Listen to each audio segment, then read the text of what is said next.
Thank you very much, guys, for joining us. I have shared for your benefit. Mo ti fi link kan sínú comment section here. And there are 3 of the lectures that I shared in the past days. Tebama enjoy lecture in which is Nigerian and American Federalism. Tebama enjoy. A good of and when meta contact Biafra, what purpose? Another one, benefits and losses of the unitary system. And the last one, freedom versus fear. Freedom versus fear is about Nigeria and the United Kingdom. We're looking at Nigeria and American federalism. Jerry Ben and Ati sọ̀rọ̀ lórí Biafra, what purpose? Iban Lafiso is a fraud, and it's a very beautiful piece of information. Atulo Federal Airport Authority of Nigeria, Alo research one, lórí iye tí airport ń generate ní Nigeria. Àmú airports mẹ́ta, ìkan nílẹ̀ Yorùbá, ìkan nílẹ̀ Igbo, ìkan nílẹ̀ Hausa, òun la fi ṣe benefits and losses of the unitary system. What very important. There will link. Yeah, can share a link at a time. Then you will be able to use it later way. And then because we're running 30 days lecture, so you click on the subscribe button from YouTube channel as well, so that you can get notification whenever it is that we are coming live. So Lenny, we're going to be discussing Nigerian and American federalism. Because I've already discussed Lenny here.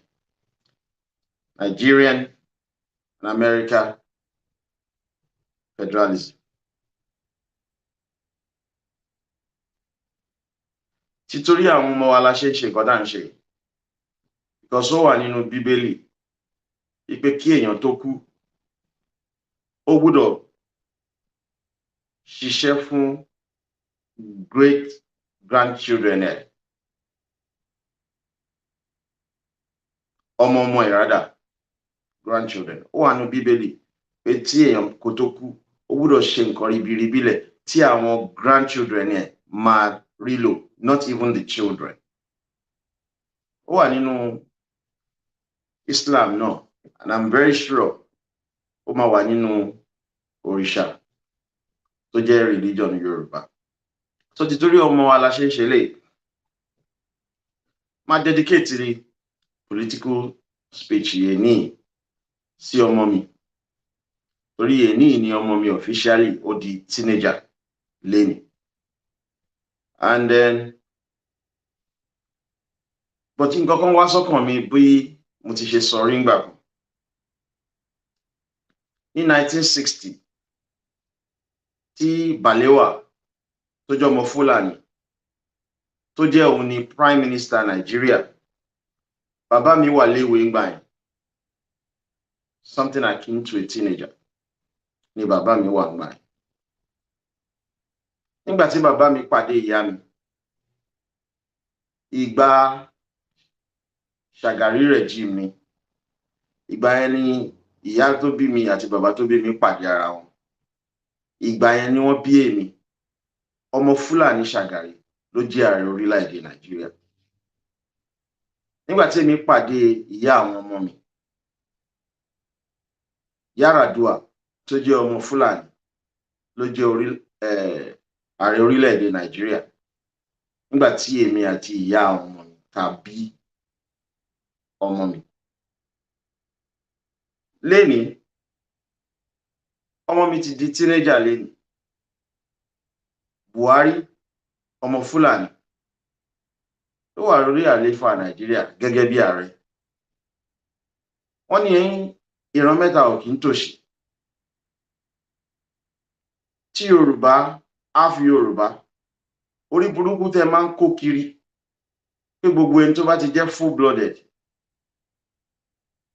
bó bá ọpá bó bá ọbù lẹ́sẹ̀ lẹ máa fi ń ṣe àwa ò ní gbà torí pé tá a bá fún yín láyè ọmọ tèmi á di adult Fúlàní ló tún máa rule ṣùgbọ́n kí ọmọ mi tó di adult Tinubu á ti gbàjọba agbára lọ́wọ́ Ọlọ́run so fún díẹ̀ yìí gbogbo ẹ̀yin tẹ́ jẹ́ áfi Yorùbá tẹ́ ṣe bí sí Awólọ́wọ̀ tẹ́ bá tiẹ̀ jẹ́ tẹ́jẹ́ ó jàre Nàìjíríà nígbà tí Abíọ́lá tún jáde tẹ́ ṣe bí sí títí tẹ́ fi jẹ́ ó jàre àwọn generation méjì yẹn ti Awólọ́wọ̀ àtàbíọ́lá wọn believe nínú organized violence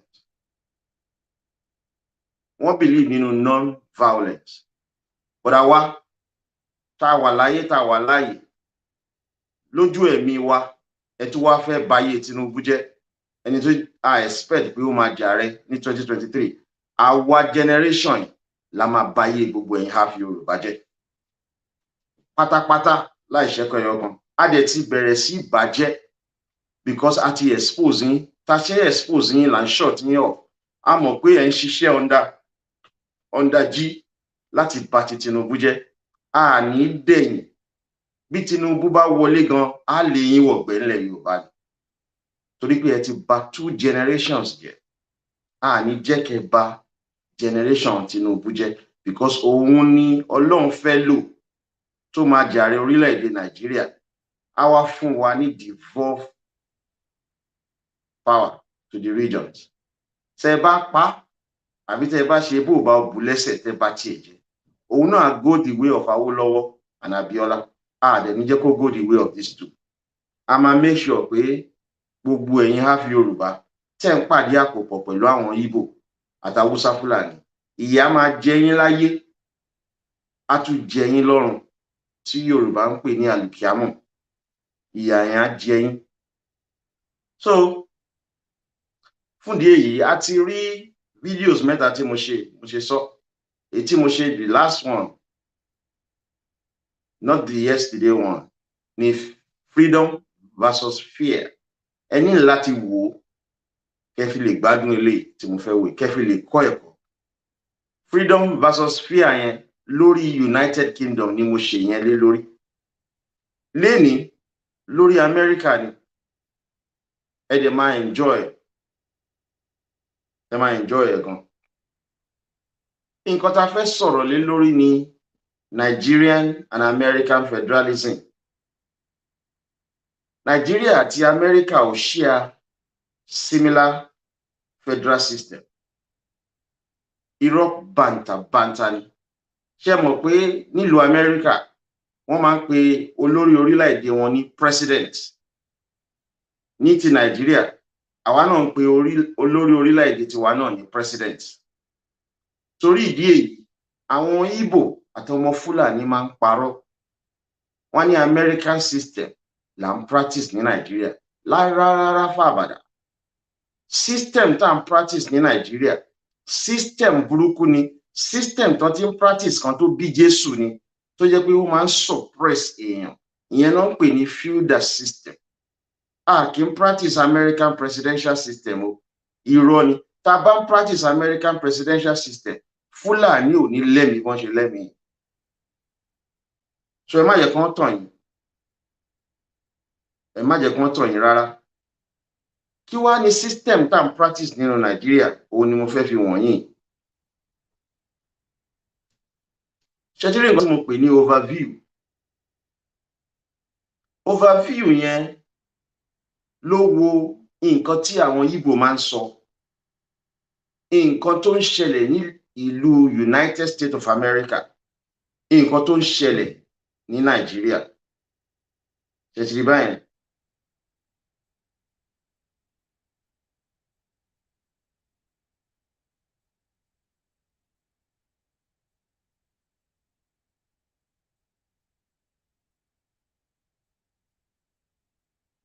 overview mo wo statement tí àwọn political leaders Fúlàní àti Ìgbò máa ń sọ.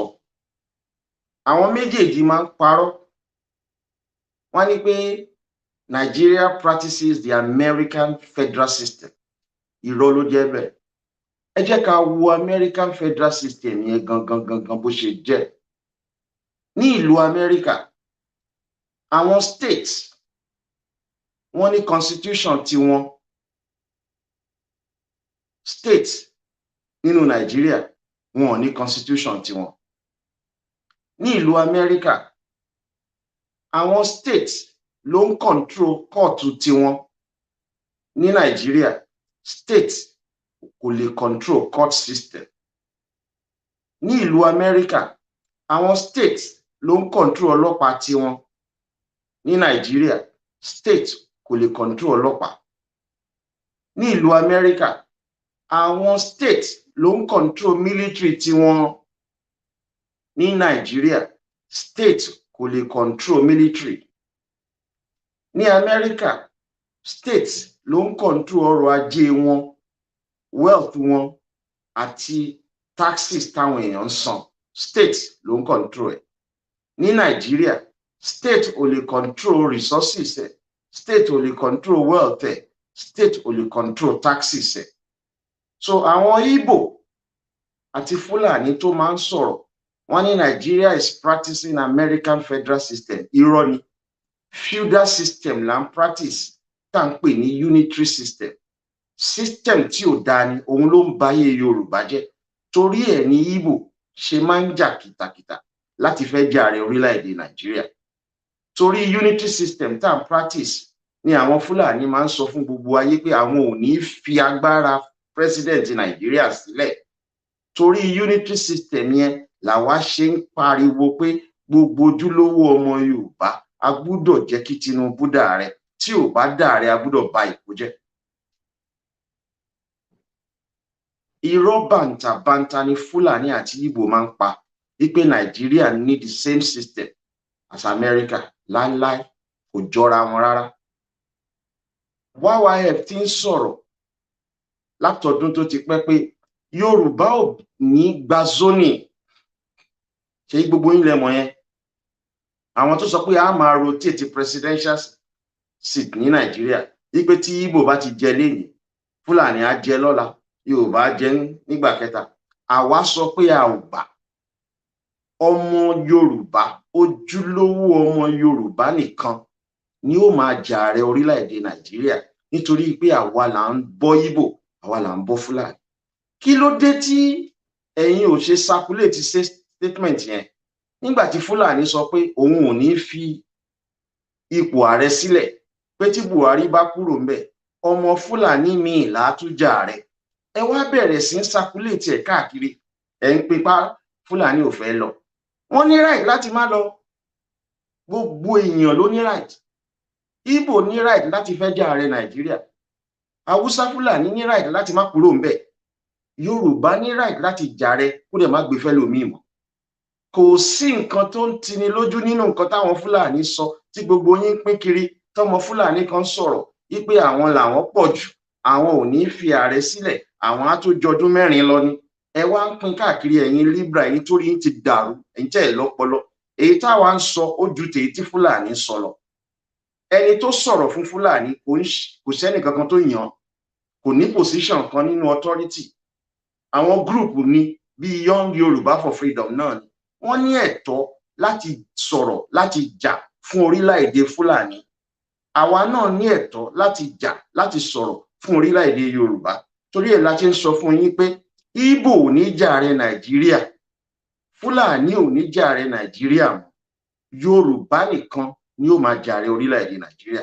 A dẹ̀ sọ fún yín wípé táwọn méjèèjì ò bá ti gbà lẹ́rọ̀, wọ́n á gbà ní líle.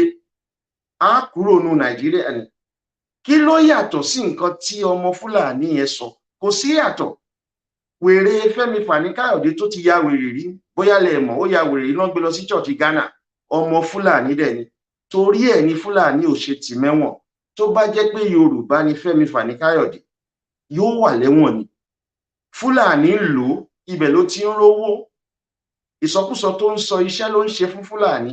òun ló circulate fídíò yẹn tí gbogbo yín wá ń circulate ẹ̀ tẹ́ ń gbà bí ẹni gbàgbà ọtí. Nǹkan tọ́mọ Fúlàní yẹn sọ kò yàtọ̀ sí nǹkan tá à ń sọ. Allah ń sọ pé Yorùbá ò ní gbé presidency sílẹ̀ mọ́ láéláé. Báwọn funfun ṣe ń jà rẹ l'Amẹ́ríkà, bẹ́ẹ̀ náà ni Yorùbá yóò máa jà rẹ Nàìjíríà tí Jésù á fi dé, ìyẹn tó bá ń padà bọ̀ ní o. Ṣé yẹn ò tó gẹ́gẹ́ circulate ẹ wá àwọn Libra olùṣí olórí burúkú, nǹkan tí Fúlàní bá sọ wọn máa gbé káàkiri ni. Wọ́n fi ń bú Tinubu ní gbogbo nǹkan tó ń ṣe. Àwọn Libra tó sọ pé àwọn fẹ́ gb'Odùduwà Republic, wọn ò fẹ́ kí Tinubu jà rẹ. Wọn ò nífẹ̀ẹ́ Yorùbá, wọn ò ní gb'Odùduwà kankan fún yín. Irọ́ náà ń pa. Anything tí Fúlàní bá ti sọ wọn máa circulate. Nígbà tí Buhari wá s'Èkó tó sọ pé èèyàn kan ò lè wá jókòó s'Èkó kó máa dictate fún àwọn l'Àbújá, wọn ní Tinubu ló ń báwí, ṣùgbọ́n tó dé Bákàrè ló ń báwí. Wọ́n bẹ̀rẹ̀ sí gbà bí ẹni gbàgbà ọtí circulate ẹ̀ yára ń bẹ̀. Nǹkan táwa sọ ó le ju nǹkan táwọn Fúlàní ń sọ lọ. Àwa ń sọ pé ẹnìkan kan ò tún jà rẹ Nàìjíríà mọ́ ju Yorùbá lọ. Ẹni tó sọ̀rọ̀ fọmọ Fúlàní kì í ṣe pé wọ́n yàn lóyè kankan. Gúrùpù ẹ̀ ló ń sọ̀rọ̀. So kẹyẹ máa gba nǹkan bí ẹni gbàgbà ọtí mọ́, kẹ máa wá bí tí òótọ́ wà. Nǹkan tí àwọn ọmọ Ìgbò àti Fúlàní máa ń sọ tẹnumọ́, wọ́n á ní pé Nigeria practice American presidential system. Nǹkan sọ lóòrèkóòrè nìyẹn. A dẹ̀ ń sọ fún yín lọ́jọ́ tó ti pẹ́ pé irọ́ lílì. Ipe Nigeria àti America wọn ò ní the same political system. Nítorí pé state ní America ó ní constitution tiẹ̀. Ìwọ tó bá ti wọ state yẹn, constitution state yẹn ó máa supersede any other constitution. Ṣáwa nírú yẹn ní Nàìjíríà? A ní. Ṣùgbọ́n gbà tá à ń practice regional government, a ní constitution each regions. Àwọn Ìgbò ló bàjẹ́. State l'Amẹ́ríkà ló ń control court ẹ̀. Tó bá wà ní California, tó bá ṣẹ̀ tán bá gbé ẹ lọ sílé ẹjọ́, wàá lọ sí magistrate court ní California, wàá lọ sí high court ní California, wàá lọ sí appeal court ní California, wàá dẹ̀ ti lọ sí Supreme Court of California. Àwọn ló ń control court wọn. Ìgbà tá a bá ṣe election l'Èkìtì, wọn á lọ máa dẹ́jọ́ ẹ̀ l'Àbújá. Yorùbá ò control court ẹ̀. A ní the same system pẹ̀lú America. Ẹ má jẹ́ káwọn èèyàn máa tàn yín mọ́, nítorí pé ẹ ní ìmọ̀ níná, ẹ dẹ̀ tún ní òye. Ẹni tí ò nímọ̀ tí ò lóye ó useless. Ọlọ́pàá ní America, state ló ń control ẹ̀, kì í ṣe federal. Àwọn Fúlàní ní pé Sunday Igboho ṣẹ̀, wọ́n kó bọn kwàdá wá pààyàn lé ẹ̀. Nítorí pé Fúlàní ló ń control gbogbo ọlọ́pàá Nàìjíríà. Kò rí bẹ́ẹ̀ nílùú America. Military tá a máa ń sọ, military tá a ń sọ, Federal Government of America kọ́ ló ń control military. State ló ń control military. Nígbà kan wà tí President Trump pariwo lórí Twitter ipe Governor California kò fóun ní sójà láti protect border America tó wà ní California. Wọ́n béèrè lọ́wọ́ governor yẹn, ó ní pé òun lòun ní right sórí military, òun ò dẹ̀ ní gbà kí àwọn California National Guard kí wọ́n protect border, torí Democrat ni. Ìgbà kan náà wà tí President Trump pariwo lójú television ipe California ò sanwó fóun o, pé gbogbo taxes tí California gbà ní state yẹ kò rẹ̀mí ti percentage ti federal government sọ́dọ̀ federal. Ìyẹn fi wọn gbangba pé ní America, state ló ń control ọrọ̀ ajé ẹ̀, state ló ń control resources ẹ̀, state ló ń control taxes ẹ̀. But kí la rí ní Nàìjíríà? Wọ́n á gba tax l'Èkó, gba tax l'Ọ̀yọ́, gba tax nílẹ̀ Yorùbá, wọ́n á kó lọ sí Àbújá. Federal ló ń control gbogbo ẹ̀. So a ní the same political system bí America. Ẹ yé máa gbàgbàkúgbà mọ́.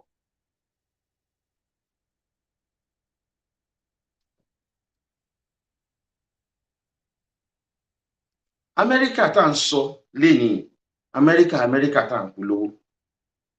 Ó jẹ́ ká mọ̀ tàn ìlú yẹn. kí ni ìtàn Amẹ́ríkà gangan? The history of immigration to America. Òun lẹ̀ ń wò yìí. Àwọn Amẹ́ríkà yìí, ẹ gbọ́dọ̀ mọ ìtàn wọn o.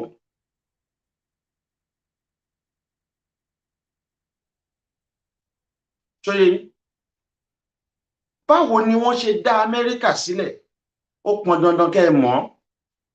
Tẹ́ ẹ bá mọ ìtàn bí wọ́n ṣe dá Amẹ́ríkà sílẹ̀, ẹ ní lè solve problem orílẹ̀-èdè Nàìjíríà. Ẹ ṣáà mọ èyí tá a sọ fún yín, freedom versus fear. A sọ ìtàn United Kingdom, ìlú tó dá Nàìjíríà. A sọ báwọn náà ṣe rí, wọ́n ṣe dára wọn. Màá fi sọ̀rọ̀ díẹ̀ ń bẹ̀ lẹ́yìn. Ẹ gbọ́dọ̀ mọ bí wọ́n ṣe dá ìlú Amẹ́ríkà. Kò kàn dá déédé wà bó ṣe rí lénìí.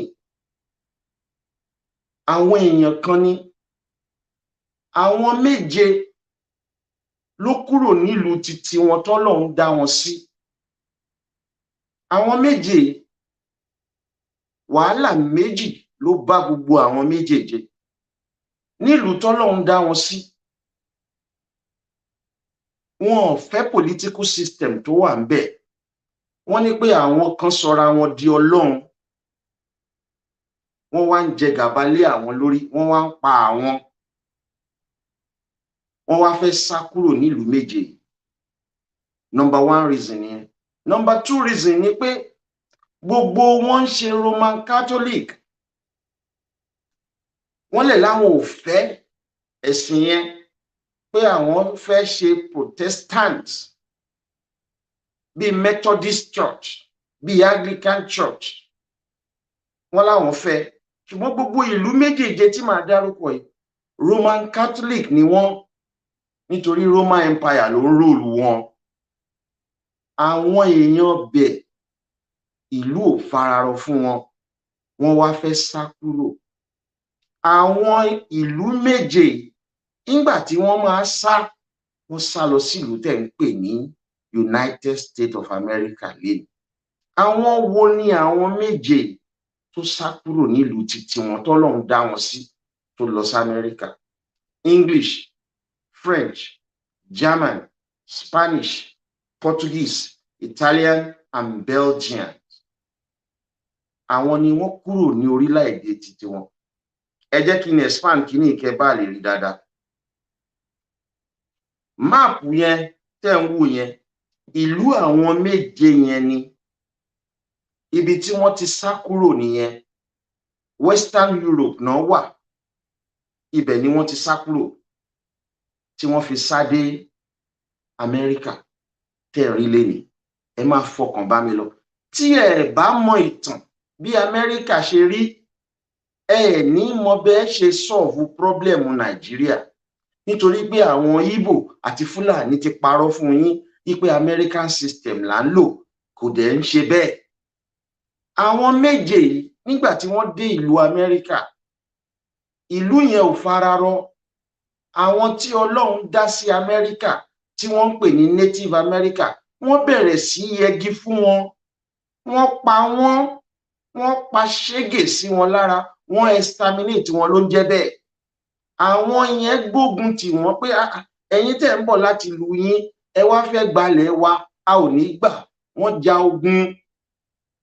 Ṣùgbọ́n àwọn méje tó ń bọ̀ láti ìlú tiwọn yìí, wọ́n pa àwọn tọ́lọ́run dá sí Amẹ́ríkà. Wọ́n pa àwọn títí pé wọn ò ju kínkínní lọ mọ́. Torí ẹ̀ la ṣe ń sọ fẹ́yìn Yorùbá, bẹ́ẹ̀ ṣe ń gba Ìgbò àti Fúlàní láyè, wọ́n ń pa full-blooded Yorùbá ni. Tẹ́ ẹ̀ bá lé wọn dànù, wọ́n á pa yín tán, wọ́n á gbàlú yín lọ́wọ́ yín. Ó ti ṣẹlẹ̀ l'Amẹ́ríkà. T'Amẹ́ríkà bá jìnnà sí yín láti ronú, ó ti ṣẹlẹ̀ ní North America náà.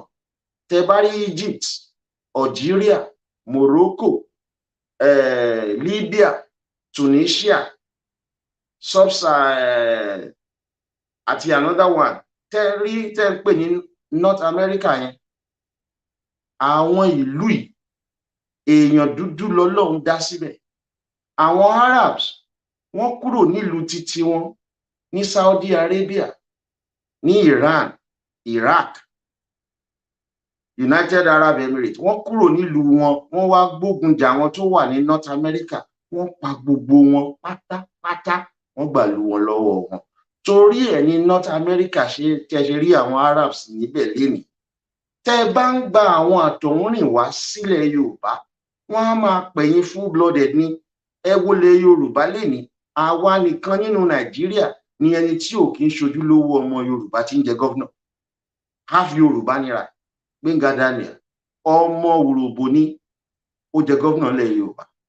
Ọbásanjọ́, ọmọ Ìgbò ní, ó jẹ ààrẹ Nàìjíríà ń lórúkọ Yorùbá. Mímíkò l'Oǹdó, ọmọ Ìgbà ní, ó jẹ gọ́vnà ilẹ̀ Yorùbá. Arẹ́gbẹ́ṣọlá l'Ọ́ṣun, ọmọ Ìgbìrà ní, ó jẹ gọ́vnà ilẹ̀ Yorùbá. Akérédolú, half Yorùbá, half Ìjọ ní, ó ń jẹ gọ́vnà ilẹ̀ Yorùbá. Ṣèyí Mákindé, ìyá ẹ̀ Ìgbò, ìyàwó ẹ̀ Ìjọ, bàbá ẹ̀ Yorùbá, ó jẹ gọ́vnà ilẹ̀ Yorùbá. Níbo lẹ ti rí half Yorùbá tó jẹ gọ́vnà ilẹ̀ Ìgbò? Kò sí. Níbo lẹ ti rí half Yorùbá tó jẹ gọ́vnà ilẹ̀ Haúsá Fúlàní? Kò sí. Kò sọ́mọ Yorùbá tó jẹ gọ́vnà ilẹ̀ Ìgbò, kò sọ́mọ Yorùbá tó jẹ gọ́vnà ilẹ̀ Haúsá, but ọmọ Urhobo ó jẹ gọ́vnà ilẹ̀ Yorùbá. Ọmọ Ìgbò Ọbásanjọ́, ó jẹ ààrẹ Nàìjíríà, ó dẹ̀ ń lo slot Yorùbá. Wọ́n á pa yín tán bí wọ́n ṣe gba North Africa lọ́wọ́ àwọn dúdú, àwọn Arabs. Tí ẹ bá fààyè gba Ìgbò àti Fúlàní, wọ́n á gba gbogbo ilẹ̀ Yorùbá lọ́wọ́ yín. Wọ́n á dẹ̀ pa ẹ̀yin full blooded ní.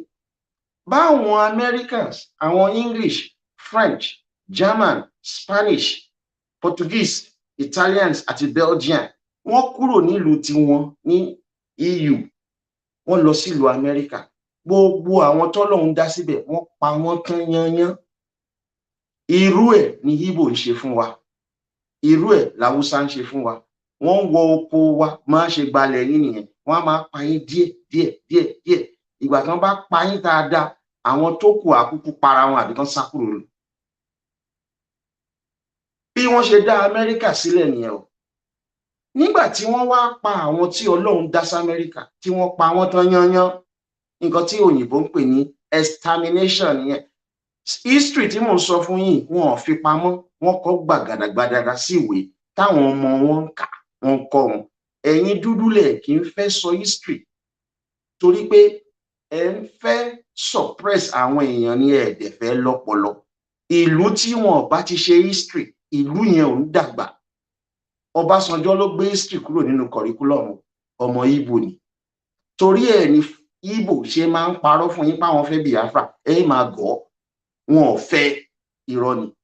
Nígbà tí àwọn òyìnbó láti Europe tó ń lọ sí Amẹ́ríkà, tí wọ́n pa àwọn tó ní Amẹ́ríkà, tí wọ́n wá gba ìlú yẹn lọ́wọ́ wọn, ó wá ti rẹ̀ wọ́n. Wọn ò wá mọ bí wọ́n ṣe fẹ́ ṣiṣẹ́ tìlú yẹn á fi gòkè àgbà. Ibẹ̀ ni wọ́n ti wá sí Áfíríkà, ni wọ́n wá kó ẹrú. Ibẹ̀ náà ti kó àwọn èèyàn dúdú, wọ́n wá kó wọn lọ sí Amẹ́ríkà kó lọ máa ṣoko ìrèké, oko kòkó, oko rọ́bà. Nítorí pé àwọn tó nílùú wọ́n ti pa wọ́n tán. Àwọn tó kù wọn ò pọ̀ tó. Wọ́n wá ní ìdí labour náà ṣe wá sí Áfíríkà. Bí dúdú ṣe dé Amẹ́ríkà nìyẹn. Kẹ́rí bẹ́ẹ̀, bí dúdú ṣe dé Amẹ́ríkà. Ẹ máa fi ìtàn yìí bá mi lọ o. Àwọn òyìnbó tẹ́ rí l'Amẹ́ríkà lénìí, Ọlọ́run Elédùmarè ò dá wọn síbẹ̀. Ìlú wọn ní England, France, Germany, Spain, Portugal, Italy àti Belgium. Ìlú tí wọ́n ti dé Amẹ́ríkà nìyẹn, Amẹ́ríkà. Àwọn dúdú tẹ́ rí l'Amẹ́ríkà lénìí, Ọlọ́run Elédùmarè ò dá wọn síbẹ̀. Wọ́n kó wọn lẹ́rú láti Áfíríkà ni.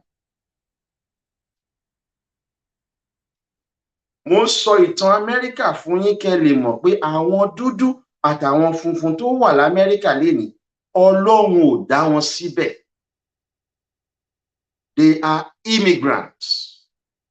Ẹni tó bá ti kúrò níbi t'Ọlọ́run dá sí, tó lọ sílùú míì tí Ọlọ́run ò dá wọn sí, àwọn ni wọ́n ń pè ní immigrants,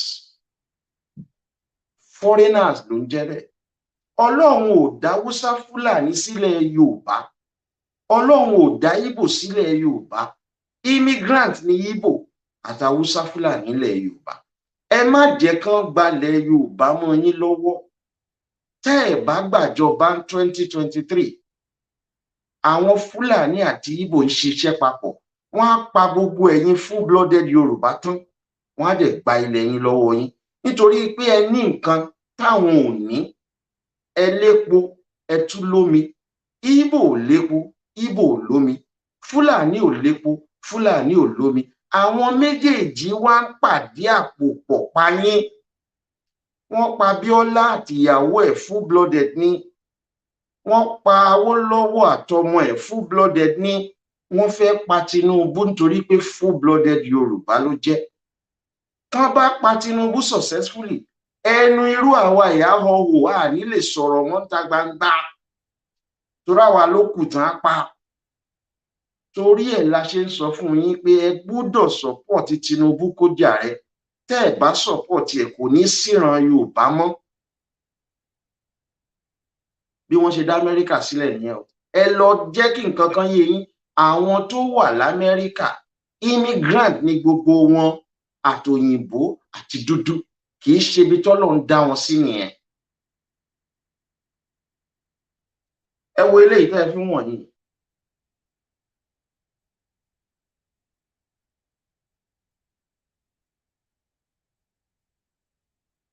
Nígbà tí àwọn méje yẹn dé Amẹ́ríkà, ṣé mi bá mi fọkàn bá mi lọ? Nígbà tí wọ́n ti pa àwọn tọ́lọ́run dá sí Amẹ́ríkà, nígbà tí àwọn méjèèjì yẹn ti pa wọ́n tán, mo sọ fún yín pé wọ́n wá ń wẹ́n tí ó bá wọn ṣiṣẹ́ oko, iṣẹ́ àgbẹ̀, ká kọ́lé. Wọ́n wá kó ẹrú ní Áfíríkà. Nígbà tí ara wọn wá balẹ̀ tán, àwọn English, ṣé mọ̀ pé méje ni wọ́n? Àwọn English ló kọ́kọ́ dé Amẹ́ríkà. Àwọn wá ní pé àwọn nìkan làwọn ó máa jẹ gàba lé gbogbo èèyàn lórí.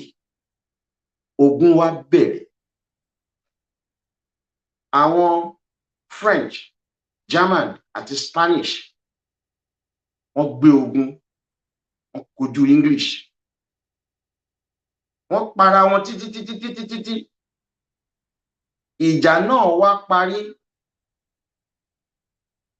ní 1775. Ẹgbàá ìbáṣe kan bì. Ìjà wọn parí nígbà tí wọ́n para wọn. Àwọn méjèèjì, àwọn camps méjèèjì wọ́n lo dúdú. Àwọn dúdú bí ẹrú wọ́n kọ́kọ́ para wọn. Ìgbà táwọn yẹn para wọn tán, wọ́n wá mú funfun jáde. Wọ́n para wọn títí wọ́n wá parí ogun yẹn ní 1775. Wọ́n wá ní pé kí ogun máa bá ṣẹlẹ̀ mọ́ ní ìlú Amẹ́ríkà, àwọn gbọ́dọ̀ jókòó káwọn ṣe agreement bí àwọn á ṣe rúùlù ara wọn, àwọn méjèèjì. Agreement yẹn lẹ ń wo àwòrán ẹ̀ kí yẹn láàdí ẹ̀ fún yín kẹ́rí dáadáa. Agreement yẹn ni àwọn òyìnbó pè ní the Treaty of Paris in 1783. Treaty of Paris yìí òun ló parí ogun láàrin àwọn òyìnbó English, German, Spanish àti French. Treaty ló parí, agreement ló ń jẹ́ bẹ́ẹ̀. Àwọn English, French, German and Spanish wọ́n bẹ̀rẹ̀ treaty ní 1783. Wọ́n jókòó fún ọdún 4 kí wọ́n tó lè sign agreement pé àwọn ò ní jà mọ́.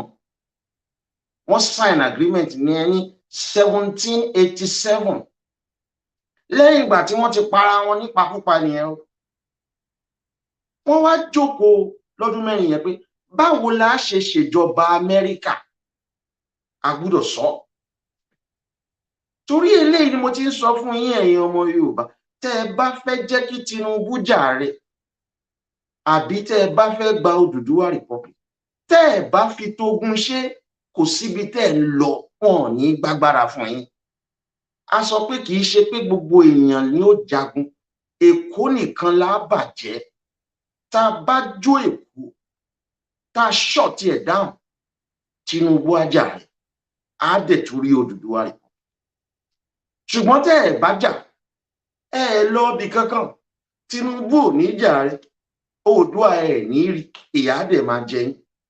Àwọn èèyàn máa ń jà ní kí settlement tó dé, kí freedom tó wà.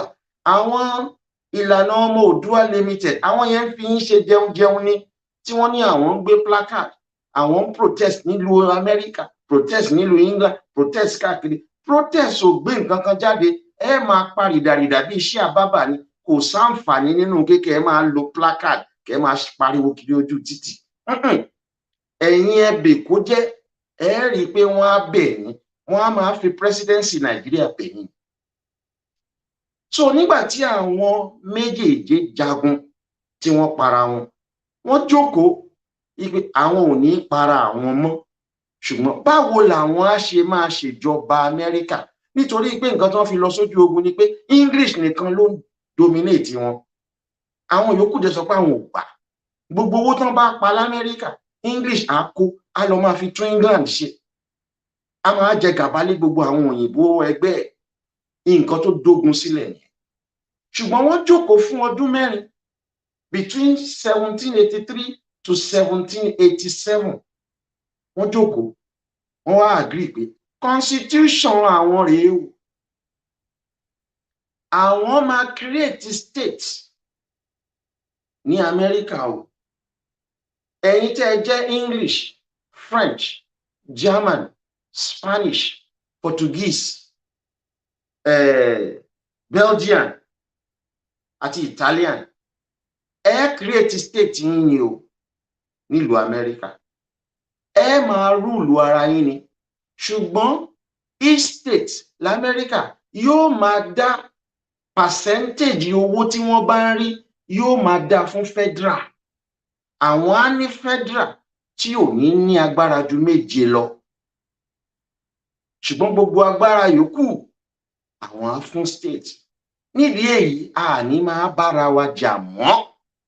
Nǹkan tí òyìnbó Amẹ́ríkà ń pè ní federalism nìyẹn. Law tí wọ́n sign ní 1787 tó di constitution wọn nígbà náà, òun ló wà supreme lénìí, kò ìbàjẹ́ láti ìgbà náà lọ́hùn. Torí ẹ̀ lẹ ṣe máa ń rí state kan l'Amẹ́ríkà, yóò ní constitution tiẹ̀, yóò ní kóòtù tiẹ̀, yóò lọ́lọ́pàá tiẹ̀, yóò ní sójà tiẹ̀, yóò control wealth àti resources àti taxes tó wà nínú state yẹn. Kì í ṣe federal government ló ń control ẹ̀. Nǹkan jókòó ṣe nìyẹn. Ọdún 4 ni wọ́n fi kọ constitution wọn. Paris tó jẹ́ capital France ni wọ́n ti lọ kọ́, wọ́n kúrò lù wọn, wọ́n lọ jókòó sí ibi tí orí wọn á wálẹ̀, tára wọn á balẹ̀, wọ́n kọ constitution yẹn. Àti ìgbà tí wọ́n ti kọ constitution Amẹ́ríkà yìí ní 1787, kò sẹ́ni tó dàrú. Tí òyìnbó bá ṣe agreement, it is binding. Kò sẹ́ni tó dàrú látọdún náà lọ. Àwọn tó kọ ti kú, wọn sí láyé mọ́, ṣùgbọ́n the supreme law of America remains. Iyì ọmọlúàbí ni pé ká jọ ṣagreement kábàbẹ́. Ṣé ti rí yẹn? A sọ fún yín nípa United Kingdom, òun ni mo ṣe lecture ẹ̀ tí mo pè ní freedom versus fear. Kẹ́ lọ wò ó. Bí Amẹ́ríkà ṣe constitution tiẹ̀, òun náà ni United Kingdom ṣe ti tiẹ̀. Kò sí ìyàtọ̀ láàrin àwọn méjèèjì. Tí àwọn òyìnbó aláwọ̀ funfun tán bá jọ ṣèpàdé pé báyìí la ó ṣe nǹkan o, wọn ń dára wọn. Ẹ̀yin dúdú nìkan lẹ ń dára yín, màá dẹ̀ fi wọ̀nyí lénìí. Eléyìí tẹ́ ń wò yìí ní ti United Kingdom.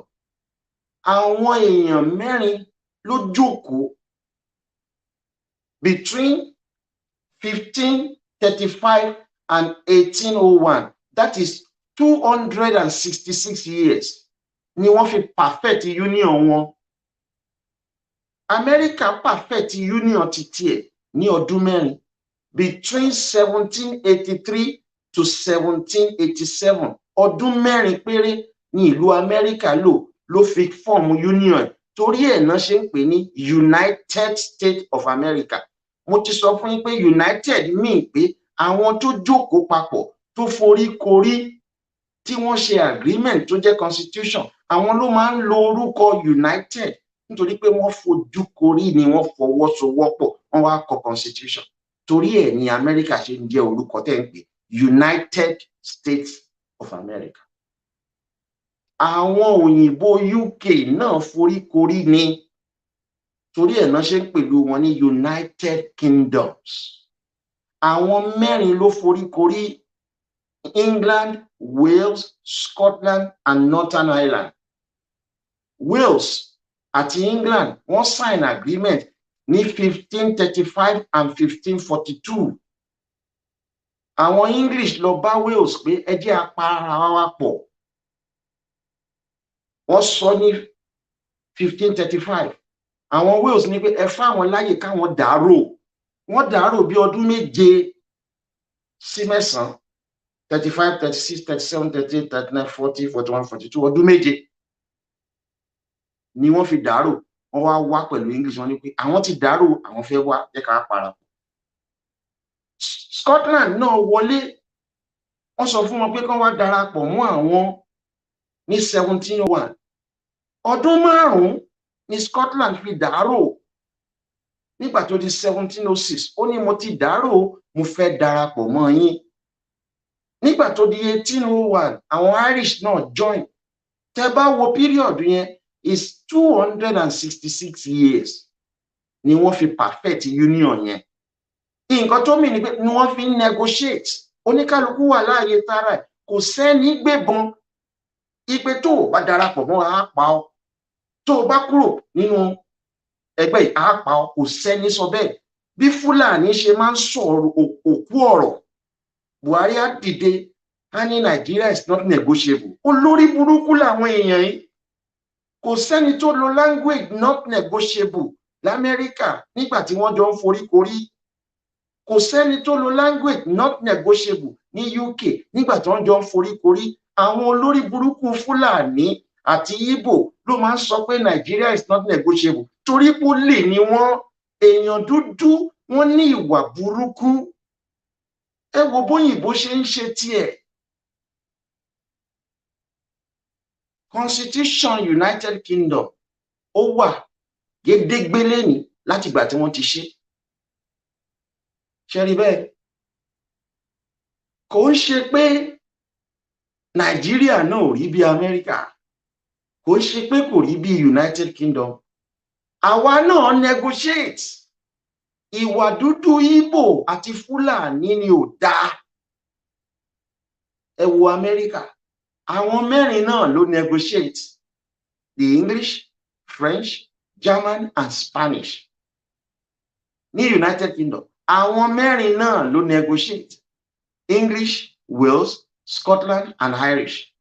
Nínú Nàìjíríà, àwa mẹ́ta la negotiate. Ẹ̀rí ń sìn Yorùbá, Igbo, Hausa àti Fúlàní. Àwa bí mẹ́rin náà ni, torí Hausa àti Fúlàní yọ̀tọ̀.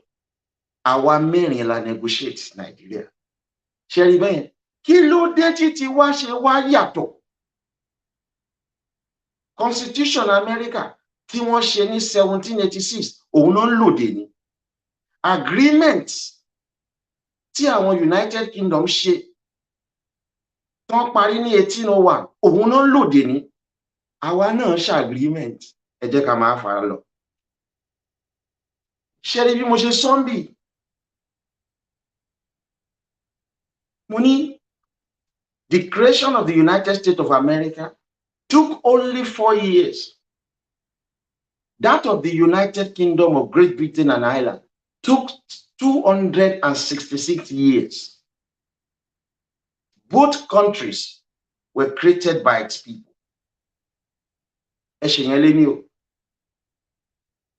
Ìlú Amẹ́ríkà àti ìlú UK tẹ́ fẹ́ gba visa lé lórí tẹ́ fẹ́ para yín tẹ́ sọ pé ń bọ̀ lu wọn, àwọn èèyàn ìlú yẹn ló jókòó ní ìtùbínùbí wọn láwọn fẹ́ jọ ṣe union títí wọn. Amẹ́ríkà ṣe, UK ṣe, torí ẹ̀ náà ṣe ń lo United nínú orúkọ ìlú wọn, torí pé wọ́n jókòó wọ́n ṣe ni. Ẹ jẹ́ a wo orílẹ̀-èdè Nàìjíríà bí títí wá ṣe rí o. Ṣé rí tí mo kọ́ kẹ́ farabalẹ̀ wò. Wọ́n ní but in the case of Nigeria, the country was created not by its people but by the people from the United Kingdom in 1914. Wọ́n wá sọ pé we nevertheless proceeded to make the best we could of the situation. A gbà ipe àwọn èèyàn Amẹ́ríkà mẹ́rin, even though àwọn èèyàn méje ló kúrò nílùú wọn tó lọ dá Amẹ́ríkà lẹ̀, but nínú méje yẹn mẹ́rin ló jókòó ló jọ ṣe agreement, ló jọ kọ constitution wọn, English, French, Germans and Spanish. Tọ́ra wọn ló lágbára jù nínú méjèèjì. United Kingdom, àwọn èèyàn mẹ́rin náà ló jókòó, English, Scottish, Welsh and Irish. Ti Nàìjíríà, àwa kọ́ la dá Nàìjíríà sílẹ̀. Amẹ́ríkà àwọn èèyàn wọn ló dá sílẹ̀, UK àwọn èèyàn wọn ló dá sílẹ̀, but kì í ṣàwa èèyàn Nàìjíríà, àwa kọ́ la dá ìlú yẹn sílẹ̀. United Kingdom ló dá sílẹ̀. Ṣùgbọ́n nígbà tí wọ́n wá forí wa fọ́ ara wọn, àwọn tá à ń pè ní founding fathers lénìí, àwọn bíi Balewa, Azikiwe àti Awólọ́wọ̀, àwọn ni wọ́n jókòó pẹ̀lú Ahmadu Bello náà foríkorí wípé àwa kọ́ la dá Nàìjíríà sílẹ̀ o, a fẹ́ wà nù Nàìjíríà o, àwọn òyìnbó láti United Kingdom ló forí wa gbára o, ṣùgbọ́n wọ́n ti wá fún wa ní ààyè láti jókòó ká sọ̀rọ̀ bá ṣe fẹ́ kí Nàìjíríà ó rí. Ṣóyè yín, àwọn òyìnbó tó dá Nàìjíríà lẹ̀, wọ́n kàn dálẹ̀ fàtà, wọ́n fún wa láàyè láti jókòó fún ọdún méjì. Amẹ́ríkà jókòó fún ọdún mẹ́rin tí wọ́n fi ń kọ constitution wọn. Ọdún méjì làwa fi jókòó, kò sí tó bá nínú ọdún méjì sí mẹ́rin. In as much tẹ́ bá ti jókòó tẹ́ agree, nǹkan tó pọn dandan nìyẹn. Ẹ gbọ́dọ̀ jókòó. Tẹ́ ẹ bá jókòó, ìyẹn ni wàhálà. So tá a bá ń bú àwọn òyìnbó UK pé àwọn ló dá Nàìjíríà lẹ̀ o, 1914 amalgamation, ìṣòro ayé wa rèé o, irọ́ bàǹtàbàǹtà ni. Wọ́n fún wa láyè láti jókòó pé ká sọ bí a ṣe fẹ́ kí ìlú yẹn rí. Ẹ jẹ́ a wo àyè tán fún wa. Ẹ jẹ́ a wo. Ṣé ti rí báyìí? Àyè tán fún wa lẹ̀ ń wò yìí. Màá fún yín ní bíi 2 seconds kẹ́ fi wo nǹkan tí a kọ yìí.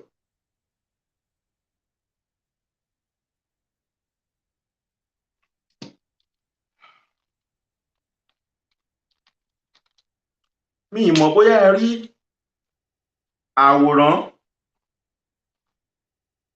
tó wà ní ẹ̀gbẹ́ yín yẹn. Tẹ́ ẹ bá rí dáadáa, àwọn kan máa ń wò mí nínú big screen TV, wọ́n máa ń rí dáadáa nǹkan tá a máa ń fi wọ̀nyí. Nǹkan tí mo pè léyìí ni pé the best of the situation. Àwa kọ́ la dá ara wa as Nigeria, àwọn òyìnbó láti UK ló dá wa, ṣùgbọ́n wọ́n wá fún wa ní opportunity láti jọ jókòó ká ronú ká kọ constitution bá a ṣe fẹ́ bára wa ṣe. Ìyẹn ni à ń pè ní best of the situation. Àwòrán tẹ́ ẹ rọra ń wò yẹn ní ẹ̀bí, àwòrán yẹn ni first constitution Nàìjíríà tí àwa Yorùbá, ọmọ Ìgbò, ọmọ Haúsá àti Fúlàní tá a jókòó tá a ṣe fún ọdún méjì. Tó yé ní 1952 àwọn leaders ti Yorùbá tó jẹ́ Awólọ́wọ̀, ti Ìgbò tó jẹ́ Nnamdi Azikiwe, ti Haúsá Fúlàní tá à ń pè ní Ahmadu Bello, àwọn mẹ́tẹ̀ẹ̀ta jọ foríkorí, wọ́n ní àwọn agree pé orúkọ Nàìjíríà máa jẹ́ Federation of Nigeria, pé àwọn á dẹ̀ máa lo regional government. Ṣé rí báyẹn? Báwọn òyìnbó Amẹ́ríkà ṣe jókòó náà nìyẹn, kò sí yàtọ̀. Àwọn náà jókòó pé a ní bára wa jà mọ́, a sọra wa di United States of America, ṣùgbọ́n àwọn state tó máa make United States of America wọ́n máa rule lára wọn ni, wọ́n máa ní constitution wọn fúnra wọn, wọ́n á ní court tiwọn fúnra wọn, wọ́n á lọ́lọ́pàá wọn fúnra wọn, wọ́n á ní military wọn fúnra wọn, wọ́n á máa control gbogbo ọrọ̀ ajé ara wọn fúnra ara wọn. Nǹkan táwọn òyìnbó Amẹ́ríkà jókòó ṣe nìyẹn. Àwọn òyìnbó UK náà jókòó, wọ́n dẹ̀ agree pé bá ṣe máa ṣèjọba ara wa rèé o, tá a bá parapọ̀ tá a dìkan. Àwa náà Nàìjíríà jókòó, kì í ṣe pé òyìnbó kàn déédéé dá Nàìjíríà. A jókòó 1952, a sọ pé orúkọ wa máa jẹ́ Federation of Nigeria, á dẹ̀ máa lo region. Òyìnbó tún wá kó wa lọ sílùú London fún ọdún méjì. Wọ́n ní àwọn mọ̀ pé ti jókòó ní 1952, ẹ ti forí gbárí o. Ẹ wá jókòó kẹ́ ẹ rò dáadáa o. Ṣé ẹ fẹ́ wà papọ̀ kẹ́ ẹ wá sọ di constitution? Torí ti 1952 ẹnu lẹ fi sọ o. Ẹnu lẹ fi sọ pé ẹ fẹ́ wà papọ̀ o. But nígbà yìí ẹ gbọ́dọ̀ jókòó, ẹ wá kọ sí ìwé bẹ́ẹ̀ ṣe wà papọ̀. So nígbà tó di 1957 sí 1959, ọdún méjì la fi jókòó sílùú London. Ìgbà yẹn la wá agree pé a máa lo parliamentary system ní. A dẹ̀ ní constitution wa tó divide Nigeria into region. Kò sẹ́ni jókòó tó sọ pé presidential system là á máa lò bá ṣe ń lò lénìí. Kò sẹ́ni tó jókòó tó sọ pé state là á máa lò bá ṣe ń lò lénìí. Tẹ́ bá wo first constitution tá a kọ, táwa mẹ́tẹ̀ẹ̀ta jókòó tá a kọ, ó ní pé orúkọ Nàìjíríà a máa jẹ́ Federation of Nigeria, not Federal Republic of Nigeria. Ó ní Nàìjíríà yá contains regions and a federal territory. Nígbà yẹn region mẹ́ta ló wà, ṣùgbọ́n ó wá sọ pé àwọn minority kan wà o, lọ́jọ́ iwájú wọn ó di region tara wọn. Kò sẹ́ni agree sí presidential system tá à ń ṣe lénìí tá à ń pe Buhari ní president. Àwọn Ìgbò ló bàjẹ́, ẹ rí gbọ́ tẹ́ bá wo àwọn funfun l'Amẹ́ríkà. Agreement tí wọ́n ṣe ní 1787 tí wọ́n tọwọ́ bọ̀, kò sẹ́ni change ẹ̀ dọ́là. Nǹkan tí wọ́n ń pè ní integrity nìyẹn. Agreement táwọn UK ṣe wípé àwọn máa form United Kingdom, kò sẹ́ni bàjẹ́ dọ́là. Èyí tá a ṣe àwa Yorùbá, Ìgbò àti Haúsá Fúlàní. Ìgbò fàbọn yọ, ó da gbogbo ẹ̀rú, ẹ̀mí olè ó wà lẹ́mìí Ìgbò. Torí ẹ̀ la ṣe ń sọ fẹ́yìn ọmọ Yorùbá obìnrin tẹ́lá dín sílẹ̀ fún Ìgbò. Ìyà jẹ àwọn ọmọ yín nítorí pé Nàìjíríà pín. Ìgbò ló bà Nàìjíríà jẹ́. Nàìjíríà pín, a dẹ̀ discriminate against ẹ̀yin ọmọ Ìgbò, ẹ̀yin ọmọ Haúsá Fúlàní tẹ́ wà lẹ̀ wá. Ẹ ń balẹ̀ Yorùbá jẹ́. Nǹkan tí constitution ta kọ́kọ́ kọ sọ nìyẹn, wípé Nàìjíríà orúkọ wa máa jẹ́ Federation of Nigeria. A dẹ̀ ní region, a máa practice parliamentary system. tó bá jẹ́ pé ẹ̀yin dúdú lọ́pọlọ ni àwọn funfun ṣe tiwọn l'Amẹ́ríkà kò sẹ́yìn ìbàjẹ́, àwọn funfun ṣe tiwọn ní UK wọn ìbàjẹ́ dọ̀la. Ọdún 6 péré ni ti wá lò agreement, Ìgbò fàgbọn yọdá gbogbo èrò. Àní ẹyẹ support Ìgbò mọ́, àwọn nìṣòro Yorùbá, àwọn nìṣòro Nàìjíríà, kì í ṣe Fúlàní tẹ́ ẹ máa ń tẹjúmọ́ Fúlàní Fúlàní Fúlàní wọ́n pa wá. Ìgbò ló support Fúlàní lẹ́ẹ̀mẹsàn-án láti jàre orílẹ̀-èdè Nàìjíríà. Ṣé ti rí bẹ́ẹ̀ yẹn o? Àwa kọ́ la dára wa, ṣùgbọ́n àwọn founding fathers wa wọ́n jókòó wọ́n ní àwa kọ́ la dá Nàìjíríà, a fẹ́ Nàìjíríà, ṣùgbọ́n tá a bá máa wà nínú Nàìjíríà regional government ni o, gbogbo wa lè tọwọ́ bọ̀wé, a lè lọlé oníkálukú lọ ń ṣèlú ẹ̀, àfàwọn Ìgbò tójú wọn wo omi Èkó, tójú wọn wo epo Yorùbá tán fẹ́ gbà lọ́wọ́ wa, àwọn ló da gbogbo kìíní ẹ̀rú pátápátá. Lẹ́yìn ẹ wo akọ yìí, eléyìí sọ pé the Yoruba, Igbo and Hausa Fulani agreed to go for independence as one country. They negotiated a constitution based on a parliamentary system which provided for each nationality to protect that which was most precious to it, and for each nationality to obtain its own statehood within Nigeria by popular referendum to avoid domination of minority nationality by majority nationalities. Nǹkan tí mo sọ ń bẹ̀ yẹn kéré, ojoojúmọ́ lẹ máa ń sọ kò sí referendum nínú constitution Nàìjíríà, kò ṣe gbà wo. Referendum wà nígbà tá a kọ original constitution. Ìgbà tí Ìgbò bàjẹ́ náà yọ referendum kúrò ńbẹ̀. Àwọn olórí burúkú ọmọ àlè Ìgbò ló pariwo referendum lé, àwọn ló bà Nàìjíríà jẹ́ nítorí pé ojóbìnrin òun là díẹ̀ sílẹ̀, ìwọ náà ń bá wọn wave Biafra flag, jọmọ Yorùbá oní Ìgbò fẹ́ lọ, Ìgbò náà fẹ́ lọ, Ìgbò àwọn criminals, orí wọn ṣe rí, orí bí futures orí wọn ṣe rí, tán ugly bí ọ̀họ̀, arm robbery ní ra ẹ̀, pààyàn, olùṣe tí wọ́n ṣe circulate fídíò ẹ̀ tó ń fọ́n owó ní ṣọ́ọ̀ṣì tó ń dáwó, àṣẹ drug ló ń ṣe. Àwọn ọmọ àlè játijàti lẹ́yìn wá ń là dí yín sílẹ̀, ojú ò tiẹ̀ gbà yín tì, ẹ̀yin ọmọ Yorùbá òṣì láì lójú ti àwọn ọmọ Ìgbò lọ́kọ yín ọ̀tẹ̀. Agreement tá a ṣe ká tó fọ́ọ̀mù Nàìjíríà, a ṣe agreement ni. Bóyìnbó Amẹ́ríkà ṣe ṣe agreement, bóyìnbó UK ṣe ṣe agreement, àwa náà ṣe agreement àwa èèyàn dúdú nínú Nàìjíríà.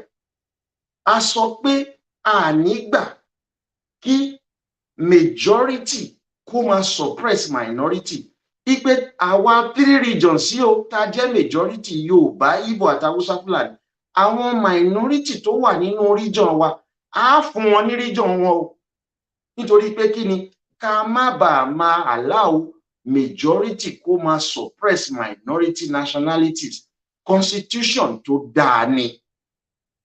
Bá a ṣe ń ṣe ní Ìgbò, wọ́n ti kúrò nínú igbó tó ń gbé, wọ́n dẹ́kọ̀, wọ́n lọ sí London, wọ́n ní Èkó ló dáa báyìí, wọ́n dé London, wọ́n rí bó ṣe develop, ìlú tí wọn ò dẹ̀ develop, ibi tí wọ́n ti ń rò pé àwọn arúlò àwọn people tí English bá ti lọ, Ìgbò ló bà Nàìjíríà jẹ́, torí ẹ̀ nílùú wọn ò ṣe develop dọ́là.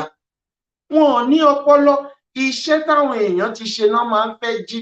Society tó bá wà organized, Ìgbò ò lè thrive níbẹ̀. Wọ́n ń jalè kiri ní, kò sílùú tí wọ́n ti kí ń pa Ìgbò torí olè tán jà. Olè ni wọ́n, olè níran wọn, Zik gan olórí wọn ó jalè ni. Àwọn ló bà Nàìjíríà jẹ́. Ẹ yé bú Fúlàní mú, Fúlàní Fúlàní o, Fúlàní Fúlàní. So ṣe rélé báyìí, inter agree nìyẹn. Tí a bá agree kò ní sí Nàìjíríà. Ẹ má máa bú òyìnbó pé òyìnbó àwọn UK ni o, àwọn ló create Nàìjíríà. Ìgbò ní kẹ́ ẹ máa bú, Ìgbò ló bà Nàìjíríà jẹ́. Àwọn òyìnbó UK fún yín láyè, wọ́n tún make a provision kẹ́ wá sílùú àwọn, kẹ́ jókòó fọ́dún méjì, ẹ dẹ̀ ṣe constitution, Ìgbò dẹ̀ bàjẹ́. ẹ wá ń blame àwọn òyìnbó UK. Nǹkan táwa wá ẹ fi ń blame wọn ò ju pé wọ́n ń kóbọn fún Fúlàní lọ. Kò sí ní tó burú ń bẹ̀. Kí ló dé tẹ̀yin Yorùbá náà ò lọ bá àwọn Amẹ́ríkà funfun kán kóbọn fún yín? But kì í fẹ́ bá wọn nítorí pé gbogbo èèyàn tó bá ti níwà aṣọ ara skin funfun ẹ máa ń fẹ́ bú wọn ni. Kì í ṣe gbogbo wọn ni ò dáa. Níta sọ fún yín nù. Ṣé rí báyìí àwọn Ìgbò ló bàjẹ́? Ẹ máa farabalẹ̀ bá mi ká lọ. Ẹ wo àwòrán yìí dáadáa o, kí ẹ̀ láàdì ẹ̀. Bí Ìgbò ṣe bà orílẹ̀-èdè Nàìjíríà jẹ́ lẹ fẹ́ rí. Àwọn Ìgbò wọ́n ṣe bàjẹ́. 1st of October ní 1960.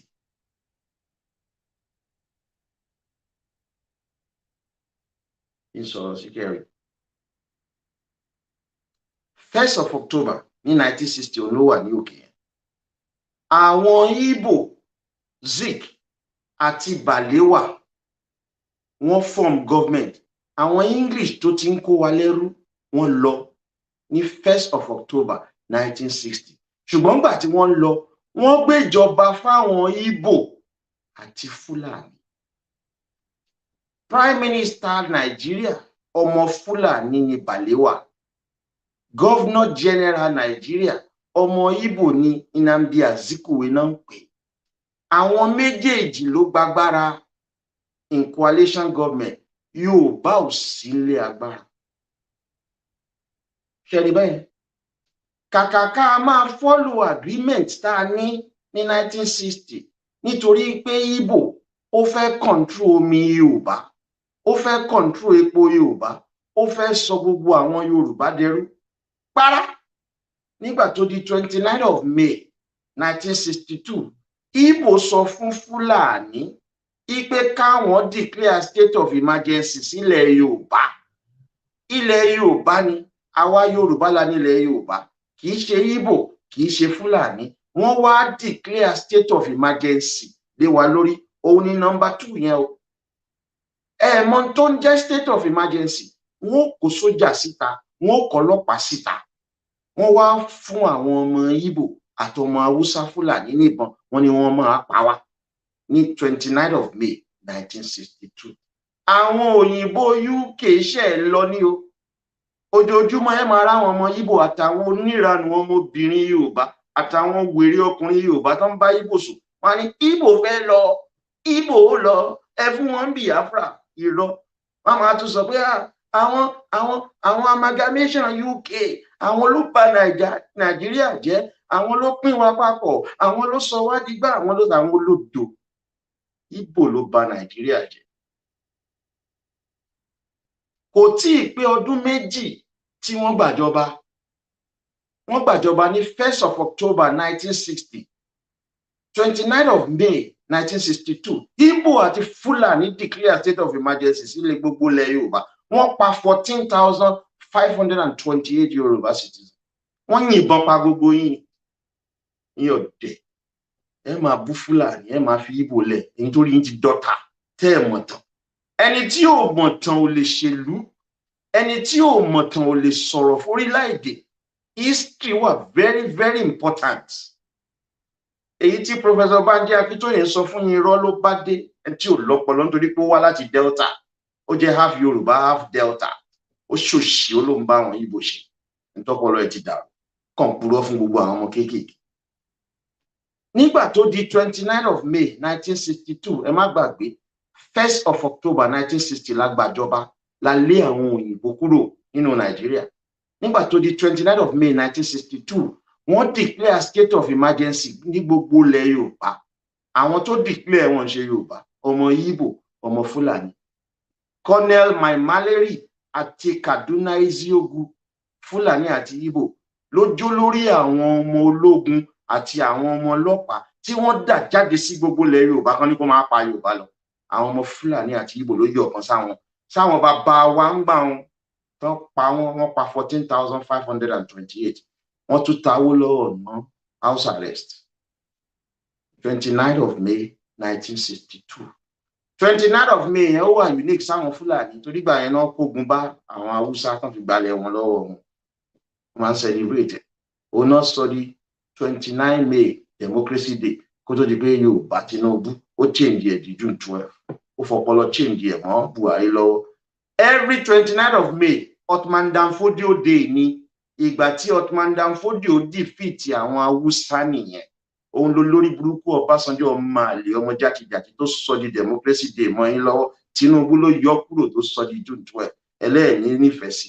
Àwa full blooded Yorùbá wà lẹ́yìn Tinubu á dẹ̀ pa ẹ̀yin half Yorùbá ni torí ẹ ti pa wá á gbẹ̀mí ẹ̀yin èèyàn burúkú èèyàn ìwé bí wọ́n ṣe declare state of emergency nìyẹn o tó o bá mọ nǹkan tó ń jẹ́ bẹ́ẹ̀ táìpù ẹ̀ kó ká wọ́n ń pa àyàn ní tán bá ti declare state of emergency wọ́n pa ṣégè sí Yorùbá lára nítorí pé Ìgbò ó fẹ́ gba epo wa ó dẹ̀ tún fẹ́ gba omi wa ẹ lọ sápá power of ń sìn àwọn ọmọ Ìgbò àti Fúlàní ló ń control ẹ ẹ lọ bẹ̀ ẹ lọ NNPC àwọn ọmọ Ìgbò àti Fúlàní ló ń control ẹ wọ́n ti gbà á mọ́ yín lọ́wọ́ wọ́n mọ̀ pé Tinubu á gbà padà torí ẹ̀ náà ṣe ń ṣe propaganda against Tinubu olórí burúkú làwọn ọmọ Ìgbò Fúlàní ò kì í ṣèṣòro Yorùbá àwọn ni second problem wa tẹ́ ẹ̀ bá dá sẹ̀ríà fún Ìgbò ńlẹ̀ Yorùbá ẹ lè ránrọ̀ lọ ẹ̀yin Yorùbá ẹ máa jáde rẹ̀ yìí ni kò sí ìlú tí wọn kì í fi ń fìjà ṣe Amẹ́ríkà tẹ́ fẹ́ kú sí àwọn èèyàn jà wọ́n kú UK tẹ́ fẹ́ kú sí wọ́n jà wọ́n kú náà ẹ̀yin ò fẹ́ jà ẹ dẹ̀ fẹ́ kí ìlú yín dá nígbà tí ìlú yín ò wá dá ẹ wá sá lọ sí ìlú tó ti dá ẹ mọ̀ pé gọ ẹ fẹnu wọra tí wọ́n bá ń cheat èèyàn wọ́n ń jà ní Ìgbò àti Fúlàní ti gbé epo yín wọ́n ti gbà àwọn ló ń control Apapa Wharf àti Tinka àwọn ló ń control NNPC wọn ò lépo wọn ò lómi àwọn méjèèjì ló ń control ẹ tí Tinubu bá dé á change ẹ gbogbo wa wálé á control omi Yorùbá control NNPC á kó àwọn ọmọ Yorùbá dà síbẹ̀ á lé àwọn Ìgbò àti Fúlàní wọ̀gbẹ́ torí ẹ̀ ni wọn ò ṣe fẹ́ jẹ́ ó jàre kò ní gbà. That was 29 of May 1962 tẹ́ bá wo the third stage tó wà middle yẹn 11 September 1963 àwọn Ìgbò àti Fúlàní wọ́n ti Awólọ́wọ̀ and 21 other Yorùbá leaders wọ́n tì wọ́n mọ́nú túbú fún ọdún 10 pẹ̀lú iṣẹ́ àṣekára àwọn Ìgbò àti Fúlàní wọ́n jọ ń ṣiṣẹ́ papọ̀ ni ẹ̀yin lẹ yọ dẹ̀dẹ̀ rò bóyá wọ́n yà ọ̀tọ̀ọ̀tọ̀ tẹ́ ẹ̀ bá shut down Èkó sẹ̀tín àlùkùrán kò ní dáa fún ọ̀ràn Yorùbá tẹ́kọ̀ọ́ ò bá bàjẹ́ ìranù lẹ́ẹ̀ máa ṣe àwọn ọmọ yẹn á lọ léèwé wọ́n lọ máa ṣẹrú l'Amẹ́ríkà wọ́n lọ máa ṣẹrú ní UK wọ́n máa ṣẹrú ní Middle East tẹ́ ẹ̀ bá bè kú jẹ́ ẹ máa ṣẹrú Ìgbò ẹ máa ṣẹrú Fúlàní níṣẹ́ Èkó gbúdọ̀ bàjẹ́ kẹ́ ẹ tó ní Odùduwà Republic àbí kí Tinubu tó di ààrẹ orílẹ̀-èdè Nàìjíríà tẹ́kọ̀ọ́ ò bá bàjẹ́ kò sí ní tẹ́ ṣe Apapa Wharf Tinka Port Lagos International Airport and Lagos Stock Exchange tẹ́ ẹ̀ bá ba mẹ́rẹ̀ẹ̀rin yẹn jẹ́ ẹ níbì kan lọ àwọn tó bà tiyín jẹ́ tó pa àwọn leaders nígbà tó di 11 September 1963 wọ́n ti Awólọ́wọ̀ mọ́lé it was our first premier nílẹ̀ Yorùbá ó ṣẹ̀wọ̀n premier àwọn Ìgbò ṣó ṣẹ̀wọ̀n rí premier àwọn Haúsá Fúlàní ṣó ṣẹ̀wọ̀n rí títí wá ṣẹ̀wọ̀n àwọn Ìgbò àti Fúlàní jù sínú túbú wọ́n fún lọ́dún 10 pẹ̀lú iṣẹ́ àṣekára because ẹnìkan tí Yorùbá ń wò lójú nìyẹn òun ló dẹ̀ ṣàǹfààní fún wa wọ́n ní pé táwọn bá ti tì mọ́lé àwọn ti mú gbogbo ìran Yorùbá nìyẹn wọ́n ṣe wọ́n sọ wá dẹrú wọ́n gba port wa lọ́wọ́ wa wọ́n gba NNPC lọ́wọ́ wa wọ́n wá rí i pé Tinubu ń bọ̀ ẹ̀mí Awólọ́wọ̀ wà nù Tinubu ẹ̀mí Abíọ́lá wà nù ẹ̀ òun wá ya wèrè jù àwọn méjèèjì lọ toro believe nínú organized violence ẹ̀rù yẹn ló ń bà wọ́n Awólọ́wọ̀ èèyàn jẹ́jẹ́ ni kò believe nínú organized violence Abíọ́lá kò believe nínú organized violence Tinubu ya wèrè ju gbogbo àwọn méjèèjì lọ wọ́n nítorí ìwèrè ilé àbí ta ṣe ní tìta àbí torí tìta àbí ta ló ní tilé wèrè Yorùbá nìyẹn òun ló lè kojú àwọn Ìgbò àti Fúlàní á dẹ̀ bà tí wọ́n jẹ́. Torí ẹ̀ la máa ṣe support ẹ o. Àwọn half Yorùbá yẹn Olúwa Elédùmarè ń gbọ́, wọ́n á jẹ bàbá ńlá ìyà nílẹ̀ Yorùbá. Àwọn ọmọ yẹn bá yín káàánú ibi tí ìyà jẹ yín dé, àní gbà generation títí wa máa gbẹ̀san. Wọ́n ti pa wá jù, wọ́n ti ṣe wá ní ṣùtá jù. Adẹ̀ndákẹ́, adẹ̀ndákẹ́, adẹ̀ndákẹ́. That was September 11, 1963. Ẹ jẹ́ ká move lọ sí the next one. 15th January 1966. Samuel Ládòkè Akíntọ́lá, òun ni second premier ilẹ̀ Yorùbá.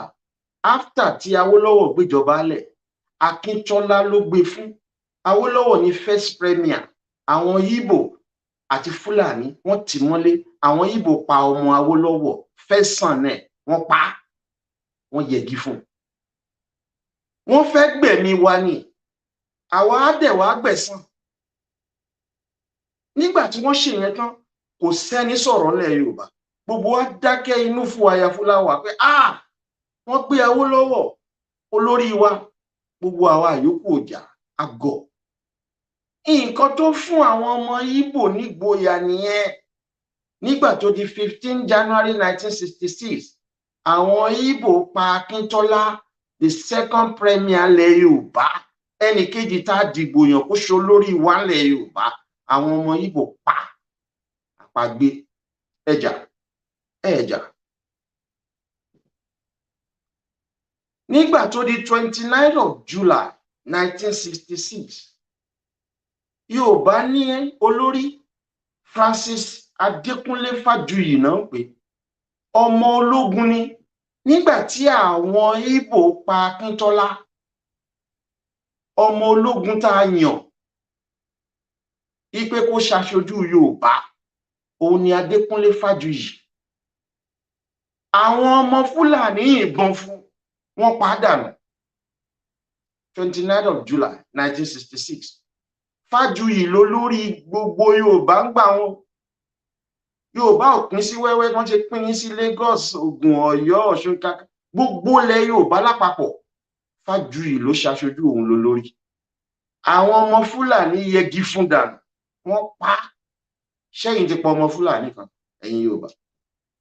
Ṣé ẹ ti gbẹ̀san? Àwọn Ìgbò wọ́n pa Akíntọ́lá, ṣé ẹ ti gbẹ̀san? Àwọn olòṣì obìnrin ilẹ̀ Yorùbá tó ń fẹ́ Ìgbò, wọ́n á máa lọ làdí wọn sílẹ̀ fún Ìgbò, wọ́n á máa lọ fẹ́ Fúlàní. Ẹ̀yin olòṣì. Ẹni tí ò mọ̀ tán, báwo lẹ ṣe ní máa ṣe oríṣiríṣi mistake? Torí ẹ̀ nílẹ̀ Yorùbá ṣe ń jáde rẹ̀yìn. A ṣẹ̀ṣẹ̀ ń tún ṣe ní, ó rí pé Gàníyù Àdàmú ò ní ìmọ̀. Ta ló ń respect ẹ̀? Ta ló rẹ́kàn pẹ̀lú? Ọmọ Nupe ni wèrè ẹ̀. Ojoojúmọ́ ló ń bá Tinubu jà. Tó lagi mọ́lẹ̀ tó sọ pé Tinubu á ọ̀dẹ̀. A ti sọ fún pé a recognize ẹ̀ mọ́ nígbà tó ti ta sáwa. Ẹni bá ń sòótọ́, èèyàn Ọlọ́run ni. Ìwọ ò mọ̀ pé alágídí lọkọ oṣó, alágídí lọkọ àjẹ́. Torí pé à ń sòótọ́ lọ́lọ́run fi wà lẹ́yìn wa. Tá a bá jà, Tinubu ò ní jà rẹ̀. Tá a bá jà, a ní rí Oòduà Republic. Àwa conservative la jagun. Liberal ò kí ń jagun.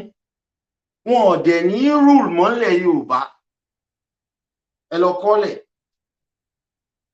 Láti 1st October 1960 to 29 July 1966, Ìgbò àti Fúlàní kan pa gbogbo àwọn olórí wa lọ ni.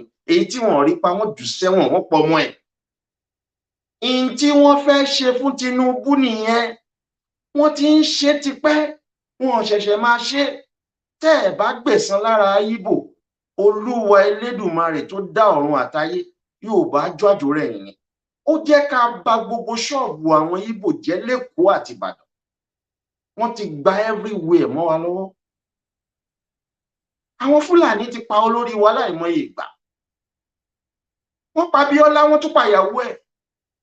Ṣé báwọn Ìgbò ló annul election, Abíọ́lá ló lọ sí kóòtù. Ọ̀tọ̀ Nzeribi ọmọ Ìgbò ni kí Fúlàní tó annul election yẹn. Wọ́n lè máa ṣe jàǹbá fáwọn olórí yín kẹ́yìn máa sá kúrò lù. torí ẹ̀ la ṣe ń sọ fún yín lánàá pé British High Commissioner tó wà ní Èkó tó sọ pé kí gbogbo yín wá máa bọ̀ lọ́nà kẹ́ wá kàwé, irọ́ ló ń pa fún yín. Wọ́n ṣe rẹ́ balẹ̀ Yorùbá jẹ́ ni, ó lè ní English. Wọ́n kó bọn fún Fúlàní, nǹkan tá a fi disagree pẹ̀lú wọn nìyẹn. ṣóyè yín, ṣẹ́yìn náà wo gbogbo scenario yẹn, ọgbọ́n ṣe ba yé àwọn leader wa jẹ́. Fúlàní ló pa Adékúnlé Fájuyì, olórí gbogbo Yorùbá ni. Ìgbò ló pa Kíntọ́lá, olórí gbogbo Yorùbá ni. Leader Ìgbò wo ni àwa Yorùbá ti parí? Kò sí. A dẹ̀ pa leader wọn fún pé wọ́n pa leader wa. Leader Hausa Fúlàní wo la ti parí? Kò sí. Nítorí pé a kì í gbẹ̀san tí wọ́n bá ti pa àwọn leader wa. Ìyẹn ni Fúlàní àti Ìgbò ṣe ń ṣàyà gbàǹgbà pé Tinubu ò ní jàre. Tá a bá pa leader wọn, wọ́n á máa ṣàyà gbàǹgbà sí wa ni. Nígbà tí Tinubu bá tí ò bá rà rẹ jẹ, báwo ni irú àwa yìí ṣe fẹ́ amount to anything lẹ̀ Yorùbá? Èmi ò ní wálé mọ́ tó ráwọn Fúlàní àti Ìgbò àti mi mọ́lé ni wọ́n pa mí ni. So support tá à ń fún Tinubu bí ayé títí wá ṣe máa dá là ń plan. Tí Tinubu ò bá jàre, á gbé sájò ni. Á gbé sájò tọmọtọmọ.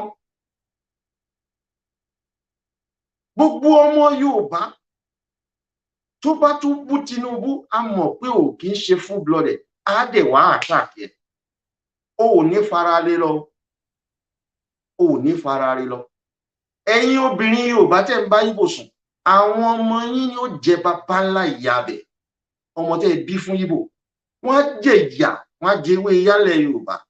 Wo àwọn òyìnbó, irú àwọn ọmọ yẹn la máa fi ṣe test ní laboratory. A máa rán wọn lọ sílẹ̀ Ìgbò, kán lọ máa pa àwọn Ìgbò, kán lọ máa jẹ gàba lé wọn lórí ń bẹ̀. Tí wọn bá ti ṣe wọn ní lè wá sílẹ̀ Yorùbá.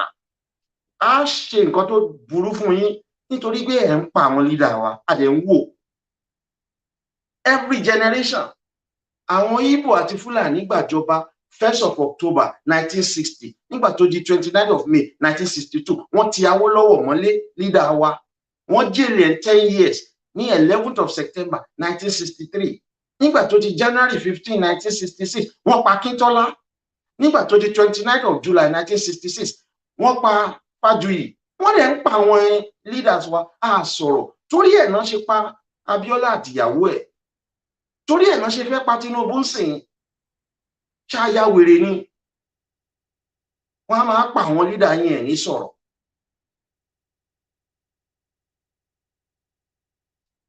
Kí ni next thing tá a ṣe?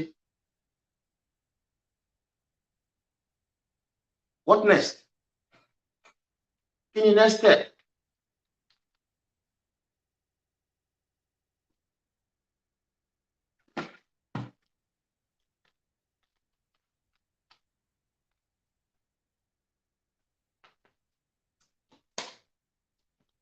Ṣẹ́rí image tẹ́ ń wò lẹ́gbẹ̀ẹ́ kìíní tí mo kọ next step sí yẹn.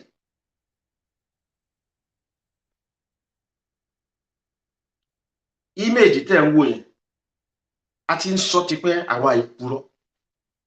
À ń sọ fún yín pé 36 states tẹ́ rí ń sìn ní Nàìjíríà. Ìgbò ló create ẹ̀, kì í ṣe Hausa Fúlàní. Ìgbò àwọn ló create 36 states yẹn. Nítorí pé ẹ mọ̀ tán, ẹ̀ẹ́dẹ̀ tún kí ń kàwé lẹ ṣe máa ń support Ìgbò. Ìgbò ló worst jù léèyàn. Ìgbò àwọn ni wọ́n worst jù léèyàn. Fúlàní dà, wọ́n ní lárí ju Ìgbò lọ. Gbogbo òṣì tá a pè ní 36 states yẹn, Ìgbò ló ṣe ní 1966 through decree number 5. Àwọn provinces náà create nìyẹn.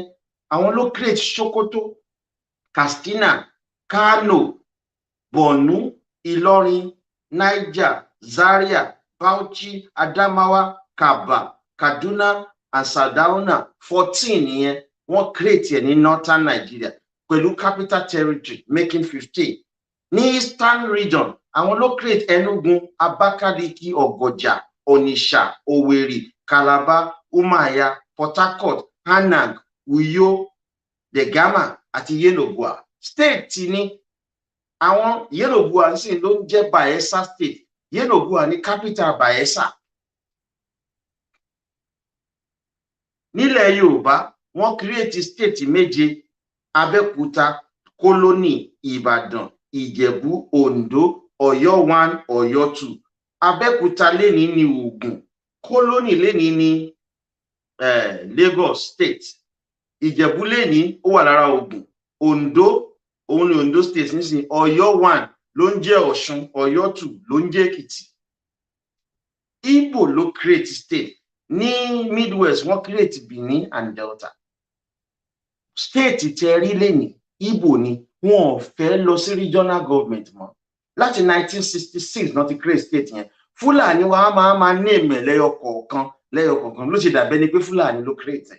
Igbo ti create láti 1966. Fúlàní wa ń gbé template yẹn tó bá ti dọdún kan wọ́n kàn announce pé okay state yà wọ́n create. Kí ni next step wọn? Igbo nation.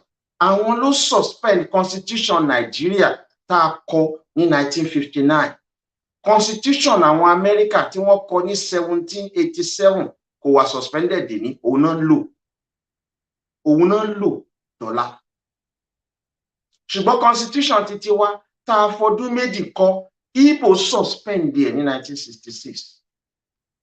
Constitution region, each region ló ní constitution. Igbo tún suspend ẹ̀ ní 1966. Igbo ló create 35 provinces tó di state lẹ́nu. Àti ìgbà tí Igbo ti bà constitution yẹn jẹ́ ni wọ́n ti ń reject devolution of power to the region. Ohun tí mo fi bẹ̀rẹ̀ ni pé history America, àwọn èèyàn mẹ́rin jókòó, English, French, German and Spanish. Wọ́n jókòó fọ́dún mẹ́rin from 1783 to 1787. Wọ́n jókòó sí Paris, France láti kọ constitution America. Láti ìgbà yẹn wọ́n sign ẹ̀, wọ́n agree sí. Kò sẹ́ni suspend constitution yẹn láti 1783. Constitution Nigeria tá jókòó kọ fọ́dún méjì, àwọn olórí burúkú Igbo kó bọ̀ndé, wọ́n pa gbogbo leaders, wọ́n dẹ̀ suspend constitution yẹn. Padà sí wọn láti gbà. Ẹ wá fẹ́ kí Nàìjíríà ní lọ síwájú. Igbo ló dá wàhálà alẹ̀.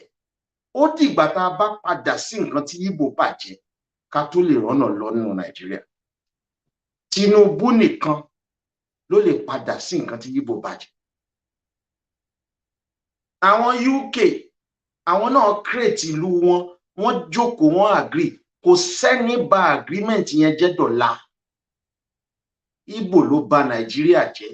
Ẹ̀yẹ purọ́ mọ́ 1914 amalgamation. Ẹ̀yin tẹ́ ẹ̀ ní ìmọ̀, ẹ̀yin tẹ́ ẹ̀ lóye, ẹ̀yin jẹ́ káwọn tó ń polongo Oòduà nation now, ẹ̀yin jẹ́ kán fi búrẹ́dì kóyín lómi ọbẹ̀, ẹ̀ ń dáwó fún wọn. Tó bá jẹ́ pàwọ́ lẹ dáwó fún, gbogbo nǹkan tẹ́ ń benefit á ṣe jù bẹ́ẹ̀ lọ. Ẹ̀ ń dáwó fún Dara, ẹ̀ ń dáwó fún Koiki, ẹ̀ ń dáwó fún Sunday Igboho. Wọ́n fowó yín ra mọ́tò, wọ́n fowó yín bóbìnrin sùn, wọ́n ṣòṣì. Ṣé tí Dara bá ń sọ̀rọ̀, àbí tí Koiki bá ń sọ̀rọ̀, àbí tí Professor Banji Akintoye bá ń sọ̀rọ̀, ṣé ẹ̀ ń rí òótọ́ bí èmi ṣe ń sọ̀rọ̀ as president wáwá ẹ̀?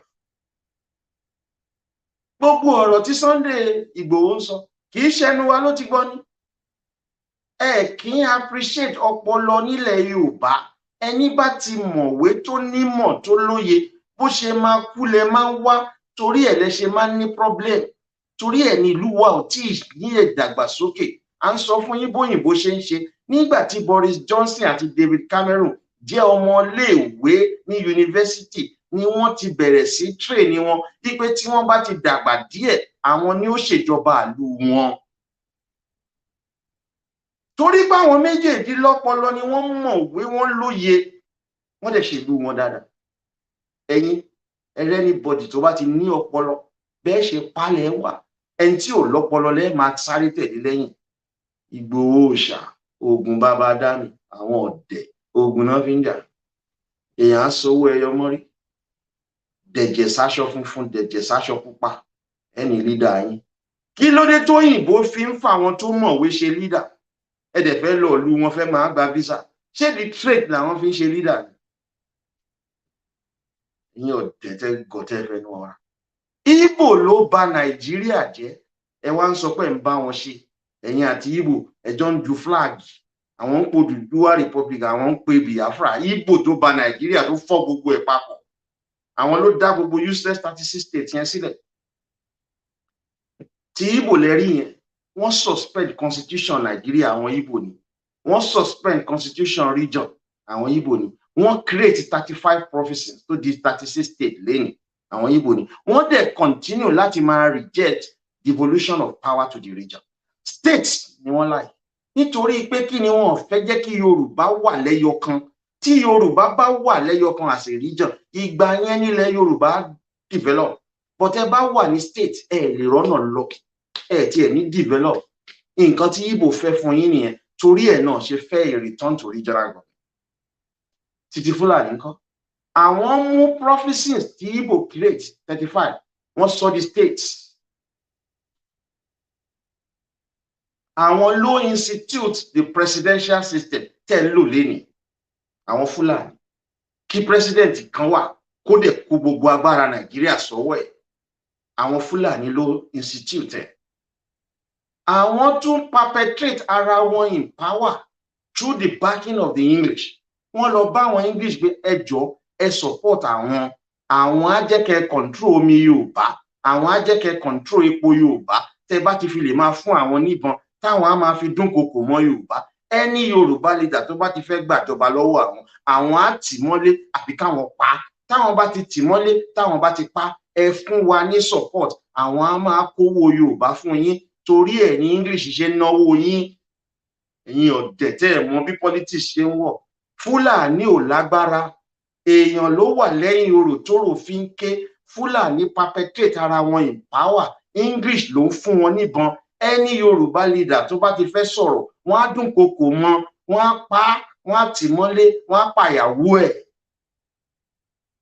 àwa yàtọ̀ torí ẹ̀ la ṣe lọ bá CIA pé kán ṣèrànlọ́wọ́ fún wáwa ẹ̀ torí ẹ̀ ní gbogbo ìhàlẹ̀ ọlọ́pàá ò ràn wá àwa ti já sí a ti mọ̀ bọ́n ṣe ń ṣèlú tó o bá ti ní àtìlẹ́yìn alágbára wọn ò pa ọ́ ni àbí kí wọ́n tì ẹ́ mẹ́wọ̀n ṣùgbọ́n tó o bá ti ní àtìlẹ́yìn alágbára wọn ò lè halẹ̀ mọ́ ẹ wò gbà tí wọ́n arrest mi fún terrorism nígbà tí wọ́n délé mi wọ́n rí ká ọmọdé yìí máa ń communicate pẹ̀lú CIA wọ́n wá lọ bá CIA àwọn ẹ wá sọ pé àwọn mọ̀ o ó ti wá bá wọn ó ní ká ṣèrànlọ́wọ́ fún ẹ gbọ́dọ̀ ṣe bí sọmọ yìí o torí àwọn mọ̀ torí ẹ̀ náà ṣe fi mí lẹ̀ tó bá jẹ́ pé mò ń bá àwọn wèrè Libra yẹn tó pera wọn Dára talk show Koiki Citizen AY máa ń gbàgbé orúkọ eléyìí tó ń sọ̀rọ̀ obìnrin yẹn tó bá yẹ pé ẹ̀mí ń bá wọn yẹn rìn ní níjọ́ tó ti gbé mi wá sọ mí sẹ́wọ̀n wọn kò sẹ́ni tí ó tiẹ̀ máa wá wò tó yẹ ọ̀dà wá gbọ́n a lọ sọ́dọ̀ àwọn alágbára nǹkan tó ń pè ní wisdom yẹn ìmọ̀ àti òye à ń sọ̀rọ̀ dọ́là even though mo ń lọ kóòtù November mo continue láti máa express ara mi torí ẹ̀ náà ṣe charge mi fún terrorism wọ́n wá sọ pé mo ń lo inflammatory language àwa ń lo inflammatory language à ń sòótọ́ ṣe ti rí bẹ́ẹ̀ Ìgbò ló bà Nàìjíríà jẹ́ ẹ má máa sọ pé amalgamation Fúlàní ní support England torí ẹ̀ náà ṣe wà lágbára náà ṣe perpetrate ara wọn into power Fúlàní àti Ìgbò wọ́n reject devolution of power back to the region wọ́n fẹ́ kí state wà torí pé Yorùbá tán bá pín yín sí state ẹ̀ ní lè ṣe nǹkan ribiribi fúnra yín wọ́n á máa suppress yín ni wọ́n á máa suppress yín ó pọn dandan ká gbàgbára ní 2023 tá a bá gbàgbára ilẹ̀ Yorùbá jọ́àjò rẹ̀ hours fún wa lọ báyìí ẹ̀yin ẹ wo bí tí wọ́n ti ń pa owó àpapàwọ̀ tó ń generate 10 trillion wọ́n ń wo ewu bíbẹ̀ ṣe dọ̀tí 10 trillion tí wọ́n bá kó kíní slab tó fi ń ṣe pedestrian kíní yẹn tó bá kó síbẹ̀ ibẹ̀ yẹn á neat á fine ibi tí wọ́n ti ń pa 10 trillion ó rí jàjà ó rí bí ilé ìdọ̀tí wọ́n mà sọ yín dẹrú o nítorí pé àwọn ọgbọ́n ni wọ́n lọ bá lágbára England, ẹ̀yin ò fẹ́ bá lágbára Amẹ́ríkà ṣe, ẹ jẹ̀yà ẹ jẹ̀wé yá. ṣé ti rí nǹkan tí oníkálukú dúró fún? ti Fúlàní ni mo kà yẹn. Yorùbá nìkan ló ń béèrè fún devolution of power back to the regions. Bá a ṣe agree at independent, a dẹ̀ ń sọ pé tí wọn bá gbà ká padà sí regional government, Yorùbá fẹ́ kúrò nínú Nàìjíríà. It is our right. A gbúdọ̀ kúrò ní. Tá a bá kúrò, ìyà jẹ̀ràn wá. Torí ẹ̀ la ṣe ń sọ fún yín pé ọgbọ́n orí lẹ fi ṣe. Nǹkan tẹ́ fi ṣe màá bá yín sọ sí. Yeah. A ti fẹ́ parí ẹ̀. Ṣé ti rí báyìí? Goals for the Yorùbá nation. Kí la ṣe tá a fi bọ́ kúrò lóko ẹrú, ẹ̀yin ọmọ Yorùbá? Intele yìí sọnù o.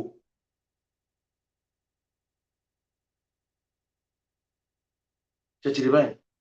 Kí la ṣe tá a fi bọ́ kúrò lóko ẹrú? Nǹkan mẹ́ta péré ni, kò pọ̀. Kò pọ̀. Àkọ́kọ́, a lọ bá Amẹ́ríkà pé kán jọ kán gbèṣùgbẹ̀gà bí Yorùbá ṣe ń sọ, pé kán dáríjì wá, kán ṣàánú fún wa, kí wọ́n fún wa ní US special envoy sílẹ̀ Yorùbá. Amẹ́ríkà bá fún wa ní US special envoy sílẹ̀ Yorùbá, kò lè ṣógun Nàìjíríà. US special envoy yẹn lá sọ̀rọ̀ ipe ilẹ̀ Yorùbá fẹ́ kúrò nù Nàìjíríà. Ìgbò, Fúlàní, ẹ gbúdọ̀ gbógun o. Ẹ jẹ́ kí wọ́n lọ ń rọwọ́ rọsẹ̀. Tẹ́ ẹ bá dẹ̀ wá gbà, Amẹ́ríkà á gbógun bá yín o. Wọn ò dẹ̀ lè bá Amẹ́ríkà jà. Ṣé rí bẹ́yẹn? Ẹ̀yin tẹ́ ẹ sọ pé ẹ fẹ́ ogun, ẹ fẹ́ jà, ẹ ń bú Tinubu, orí yín ò pé.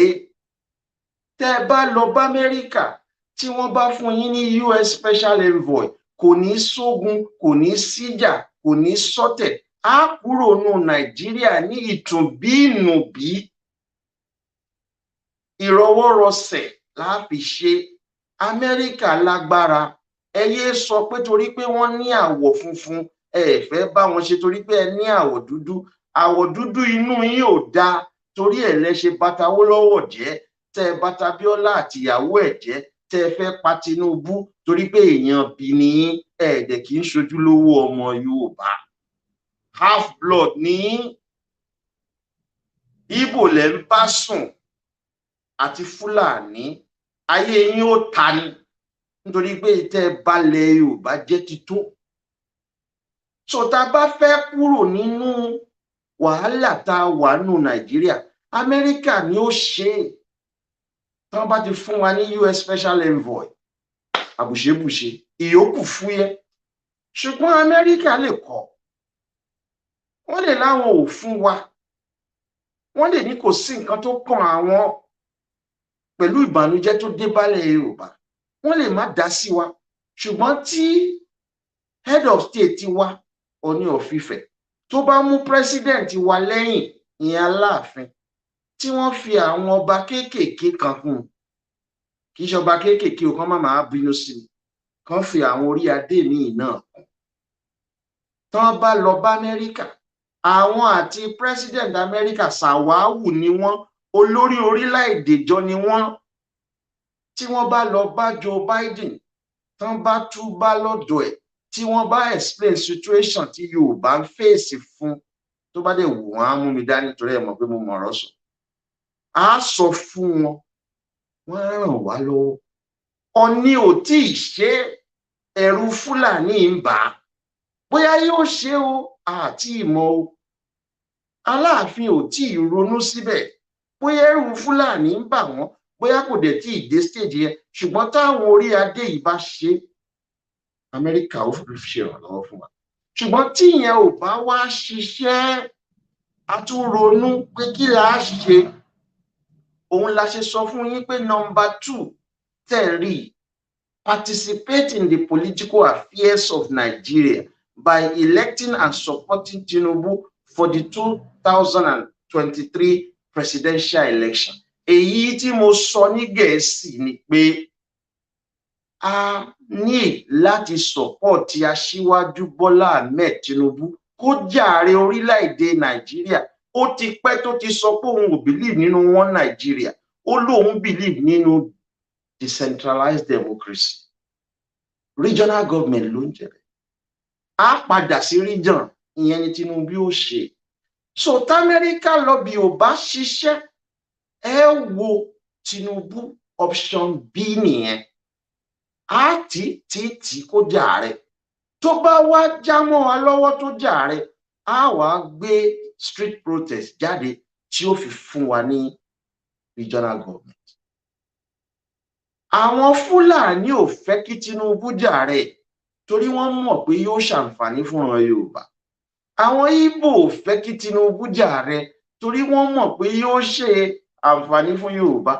Àwọn English ò fẹ́ jẹ́ kí Tinubu jàre torí wọ́n mọ̀ pé yóò jẹ́ kí Yorùbá gòkè àgbà. Wọn ò ní rí wa lò bí ẹrú mọ́ nílùú wọn. So gbogbo wọn ti pàdé àpòpọ̀ pẹ̀lú àwọn olórí burúkú af Yorùbá. Wọ́n wá ń parọ́ mọ́ Tinubu lórí social media. Wọ́n wá bẹ̀rẹ̀ sí ń campaign against ẹ̀ láti bà tiẹ̀ jẹ́, tìyálàyà bàbá wọn ni ó dẹ̀ bàjẹ́. Torí ẹ̀ náà ṣe ń parọ́ mọ́. Àwa wá ń rò ó ipe tí wọn ò bá jẹ́ kí Tinubu jàre kí la ṣe. Torí ẹ̀ la ṣe wá ń sọ fẹ́yìn ọmọ Yorùbá pé a lo organized violence ni. Òun la pè ní use of self-defense, defense of property and organized resistance. Nígbà tí agbẹjọ́rò mi gbogbo nǹkan tí mo ti ṣe fọ́dún tó ti pẹ́, nígbà tó rò ó ní pé mo ti ń ṣe kínní ó ti ju 20 years lọ. Ó ní mo lẹ́mìí o. Ó ní pé àwọn ọlọ́pàá wá ń sọ pé mo ń lo inflammatory language. Ó lọ́lọ́pàá ò like organized violence. Ó ní pé kí n explain ẹ̀ fóun. Mo explain fún. Ó lóun máa wo fídíò mi. Ó wo 160 of my videos. Ló wá padà wá sọ fún mi pé in tí mò ń campaign fún ni defensive force, use of defensive force. Nítorí pé mo sọ pé tí wọn ò bá jẹ́ kí Yorùbá lọ, àbí tá a bá lọ protest tí wọ́n bá yìnbọn mọ́ wa, á lo àdó olóró fún wọn ni. Ó ní nǹkan tó lóyìnbó ń pè ní defensive force. Torí ẹ̀ la ṣe pè ní use of self-defense, defense of properties and organized resistance tá à ń pè ní organized violence. Tí wọn ò bá jẹ́ kí Tinubu jàre, á shut down Èkó ní in tó ń jẹ́ organized violence nìyẹn. Èkó ò ní ṣiṣẹ́ mọ́. Á bà gbogbo nǹkan tó wà ń bẹ̀ jẹ́. Tí wọ́n bá yìnbọn mọ́ wa, àwọn Haúsá, Fúlàní àti Ìgbò, á lo chemical and biological weapon ní. Àdó olóró là ń lò. Á bà gbogbo nǹkan jẹ́ nítorí pé a lè máa ṣerú fáwọn pípù yìí mọ́. Wọ́n ti gbá wa. Wọ́n ti báyé wa jẹ́. Gbogbo wa ti ń gbókè òkun. Ó ti sún wa. Àwọn ọmọ Yorùbá tó wà nílé wọ́n ti daṣẹ́wó tán. Èyí tí ò ṣaṣẹ́wó ń ṣe yàwúyàwú. Ayé wa ti polúkúrú mu sùn. Torí ẹ̀ la ṣe lo 3 steps sí. Nǹkan tá a fi yọ lóko ẹrú nìyẹn. So ẹ̀yin tẹ́ ń gbọ́ mi. Nàìjíríà ò kí ń practice ti American federalism. Irọ́ ló bá dé. Unitary system là ń practice, kò dẹ̀ sunwọ̀n fúnra Yorùbá. Èyí ni Hendy lecture. Màá farabalẹ̀ wo àwọn nǹkan tí ẹ ti kọ. Kí n rọra farabalẹ̀ wò báyìí.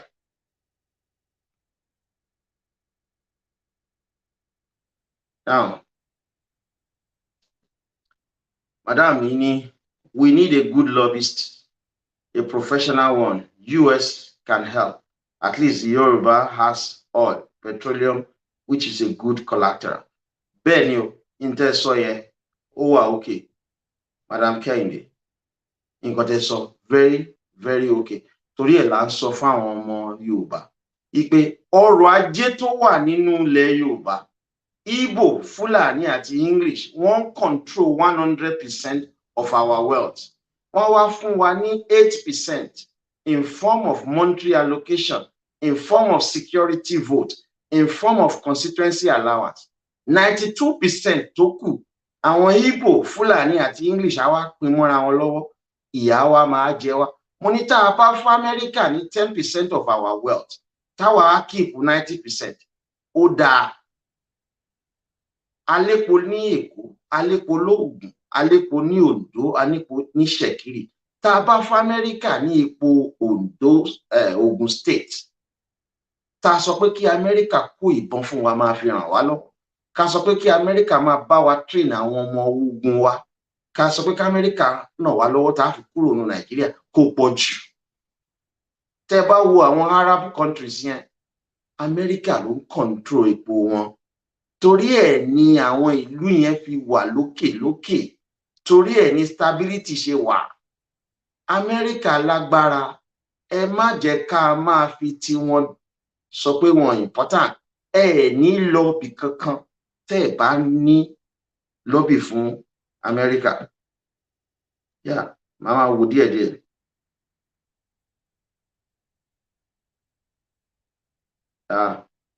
Mr. Kola, I can't see the way Yoruba can get out of this without a fight and war. Bloodbath is inevitable in Yoruba land. This has to happen for Yoruba people to be free. Yeah. Nítorí ìyẹn la ṣe fún wa ní option mẹ́ta. Tá a bá fẹ́ jà, á lọ bá Amẹ́ríkà sọ̀rọ̀ ni. Wọ́n á listen sí wa. Wọ́n á rí i pé lóòótọ́ Yorùbá ló lómi, Fúlàní ò lómi, Ìgbò ò lómi. Wọ́n á dẹ̀ wo gbogbo pọ́ọ̀tù yẹn, wọ́n á rí i pé Fúlàní àti Ìgbò ló ń ṣiṣẹ́ ń bẹ̀. Àwọn ọmọ tiwa ò ríṣẹ́, Amẹ́ríkà ní eléyìí ò dáa tó. Wọ́n á tún rò pé epo wà lÉkòó, ó wà ní Ògùn, ó wà lóǹdó, ó wà ní Ṣẹ̀kírì land. Yorùbá ló ní gbogbo ilẹ̀ yìí. Epo ò sí nílẹ̀ Ìgbò, epo ò sí nílẹ̀ Haúsá. Pé ẹ wo NNPC, Haúsá àti Ìgbò ló ń control ẹ̀ ló ń ṣiṣẹ́ ń bẹ̀. Òótọ́ mà ní páwọn ọmọ Yorùbá ò níṣẹ́. Amẹ́ríkà sọ pé rárá o, àwọn ò ní gbà. Torí àwọn ní òdodo, wọ́n ní in God we trust. Wọ́n ní òdodo tó ń sọ. English ò ń sọ òótọ́. Wọ́n máa ń bayé Yorùbá jẹ́ ni wọ́n ń ṣọ̀rẹ́ wa. Torí ẹ̀ la ṣe ń sọ fún yín pé ẹ má wá sí England mọ́ tẹ́ ẹ̀ bá ní yàwèrè. Tẹ́ ẹ̀ bá ní yàwèrè, ẹ̀ ní family. Tẹ́ ẹ̀ bá ní family, ẹ máa kàn lórí rádaràda. Ẹ máa rò bóyá torí exchange rate. Owó wà lọ́wọ́ yín, ẹ lè kọ́lé. Ayé yín á bàjẹ́ kẹ́ tó mọ̀ pé nǹkan ti lọ. Ìlú tí ò dáa ni kò ní rọrùn fún ran Yorùbá. Ìwọ tó bá lọ́pọlọ tó jọmọ Yorùbá jókòó sílé jẹ́ káwa máa ṣe nǹkan tá a ṣe. Tí Tinubu bá gbàjọba àwa gan ń bọ̀ lé kò sí nǹkan kan lu òyìnbó wọ́n ń bọpọlọ wa jẹ́ ni.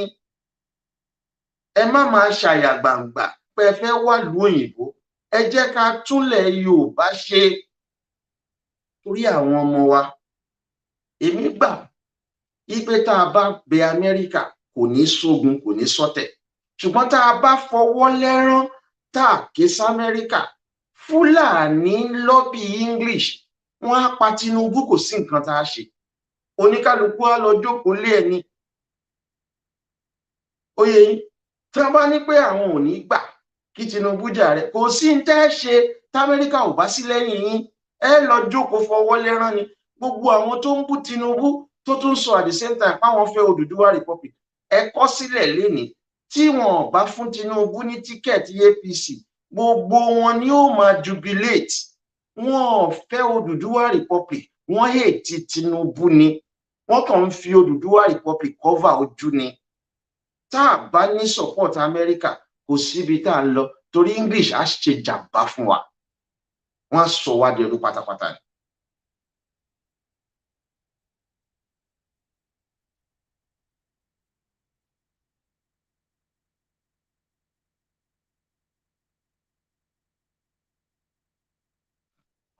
Ẹ̀yin tí tẹ́ ń lórúkọ Yorùbá tẹ́ jọmọ Ìgbò mo rí comment yín mi ò aláìtí ẹ̀ ní.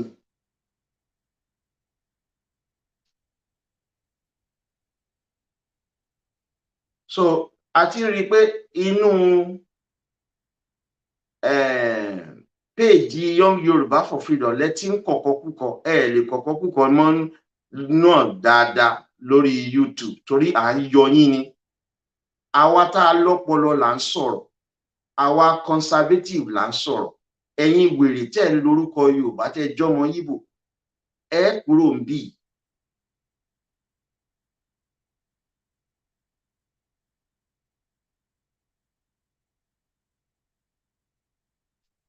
Mr. Lateef Wahab, Lagos must go down if they refuse Tinubu to become president on or before 2023. Nǹkan tó máa ṣẹlẹ̀ ní ẹ dandan.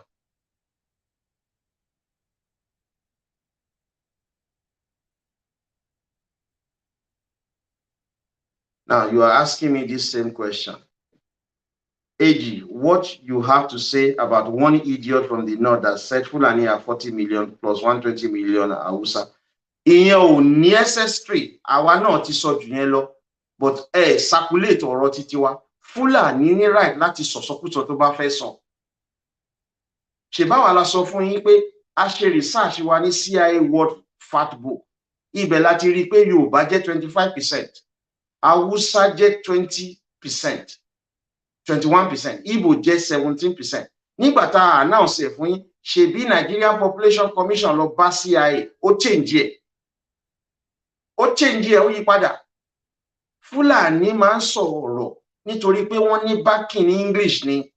Mo ń sọ nǹkan kan fún yín, àti ìgbúrò pé Tinubu fẹ́ jà rẹ̀ kò ì jáde. Tí Tinubu bá sọ pé òun máa jà rẹ̀, Amẹ́ríkà ti fọwọ́ sí nìyẹn. Ó yìí ń lọ bí Amẹ́ríkà ni wọn ti fọwọ́ sí. Tí Tinubu bá ti jáde pé òun máa jà rẹ̀, àwọn òyìnbó Amẹ́ríkà wọ́n ti fọwọ́ sí nìyẹn. Kò sí ní tí Fulani ó ṣe. Tẹ́ ẹ̀ bá lè lọ́bì, a máa jẹ̀yà ni.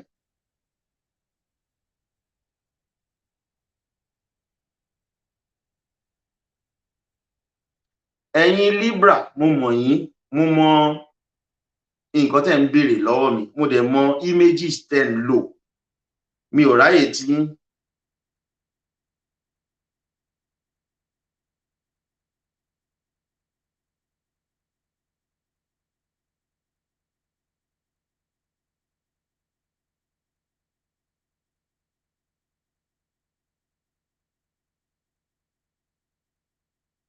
Wọ́n rí àwọn ọmọ Ìgbò pọ̀ ń bí gan o.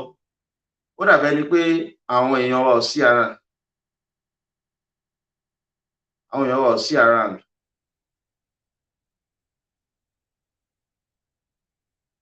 Yeah, Mr. Olupona, it has reached a point of using organized violence. Fulani are really threatening swagger agenda against Tinubu. Yes.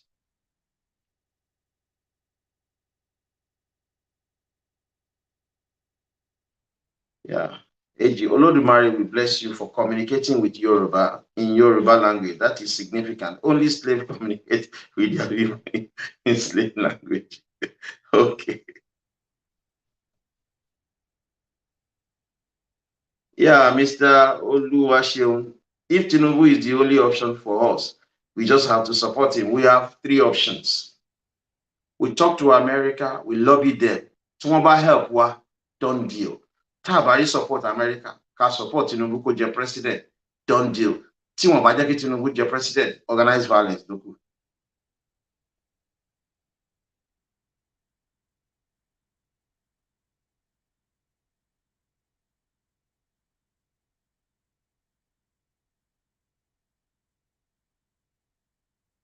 The messages are so much, so I'll have to. Yeah, nǹkan tí King Nubia the First, Fulani are not ready to hand over power to Tinubu. Yeah, nǹkan táwọn most liberal máa fi sọ nìyẹn tó máa ń ṣe argument wọn. Pé Fulani ò ní gbéjọba lẹ̀ fún Tinubu nígbà tẹ́ ẹ mọ̀. Kí lẹ̀ ń ṣe tẹ́ máa fi defeat Fulani? Ṣé ready láti ṣe organize violence? Ṣé ready? Ṣé ready láti bèkó jẹ́? so tí Fúlàní bá ń sọ fún yín pé òun ní gbéjọba lẹ ìwọ náà sọ fún wọn pé wàá fuck up Èkó tit for tat ni kò bá yé nú two fighting.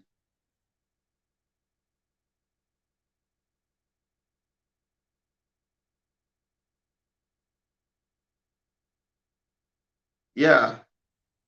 Eshego, Mr. Kazi. That's why the Igbo just come. The only thing they come to do is to abuse me.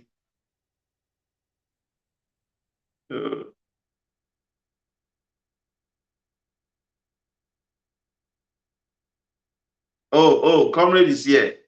Àwọn èèyàn ti pọ̀ gan-an. Àwọn ọmọ Igbo tó sọ̀tọ̀kùsọ. Yeah. Yeah, okay, Mr. Kazi, thank you. David Hamilton, you wá choose your. Kì í ṣe Yorùbá.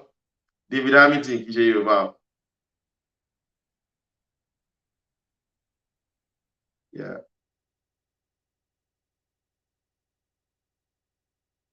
Yeah, you're right, Mr. Alabao. Igbo are not ready to leave Nigeria because they are benefiting from Nigeria. Yoruba must fight against anybody that doesn't support Yoruba agenda in Yoruba land. That is it.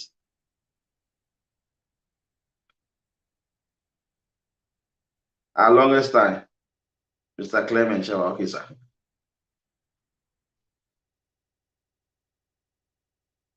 Okay. Àwọn Igbo mi ò ní down question yìí. Kò wá sọ. Ẹ sọ̀rọ̀ dídí. Mi ò ní down question yìí. Ẹ̀yin àtẹ̀tà. Yeah, I've been seeing. Bola Halid additional. You are doing well. May the Lord be with you. Thank you, sir.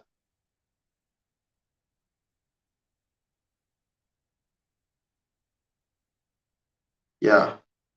So you've been reminded to think Yoruba first. So you can subscribe to our YouTube channel. And like I said, you have to watch the 3 earlier videos that I've made, and then you watch this again.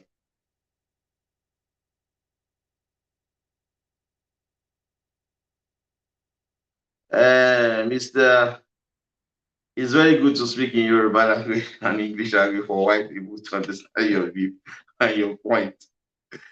Okay, so I've got.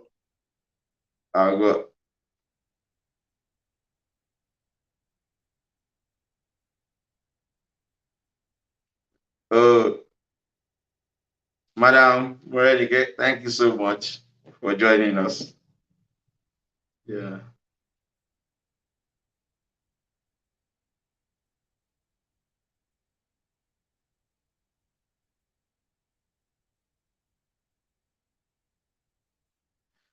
Mr. Rashid, mo rí message yín. I'm reading it. Olóòtú ẹ kú iṣẹ́ ìmọ̀ràn ni pé nígbà tí ẹ ń bòde ọmọ Yorùbá kí ló dé tó ẹ ṣe ṣègbè láti pé pẹ̀lú àwọn ọba ilẹ̀ Yorùbá.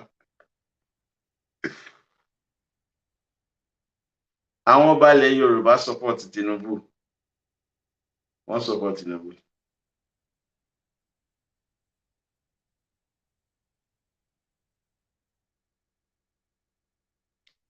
No, yeah, they planning. Fulani plan. I agree with you. Fulani plan. Gbogbo means one. English ló dé wà lẹ́yìn wọn. Wọ́n máa show wa gan. We're talking about the wealth of the Yoruba. Owó Yorùbá ní English fẹ́ continue láti máa jẹ. Ó máa yẹ everybody lẹ́nu pẹ̀lú nǹkan tó máa ṣe. Ó máa shock wa. Wọ́n ti ní plans wọn. Ẹ wo bọ́n ṣe attack Sunday Igboho. Tó bá jẹ́ pé wọ́n pa Sunday Igboho lọ́jọ́ yẹn, kò sí nǹkan tẹ́nibọ̀dì máa ṣe. Wọ́n pa gbé ni. Nítorí pé wọn ò rí Sunday Igboho pa ni wọ́n ṣe come out pé àwọn ni. That was the reason. Tó bá yẹ pé wọ́n pa Sunday Igboho lọ́jọ́ yẹn, wọn ò ní sọ unknown gunmen lásán púpà ẹ̀. Wọ́n ní plans fún Yorùbá gan. Wọ́n pa. English á dẹ̀ support wọn pẹ̀lú propaganda. BBC wọ́n máa lò ní tó máa fi ṣe propaganda fún Yorùbá. Tá a bá ní support America, kò sí nǹkan tá a máa ṣe ní 2023. Kò sí anything tá a máa ṣe. Táyé wà wá fẹ́ bàjẹ́.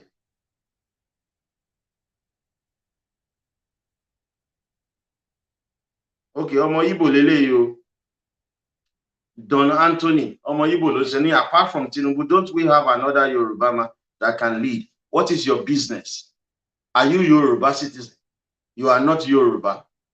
We support Yoruba APC. We do not support Yoruba PDP. So I have to support the candidate from my party. That is the party we support.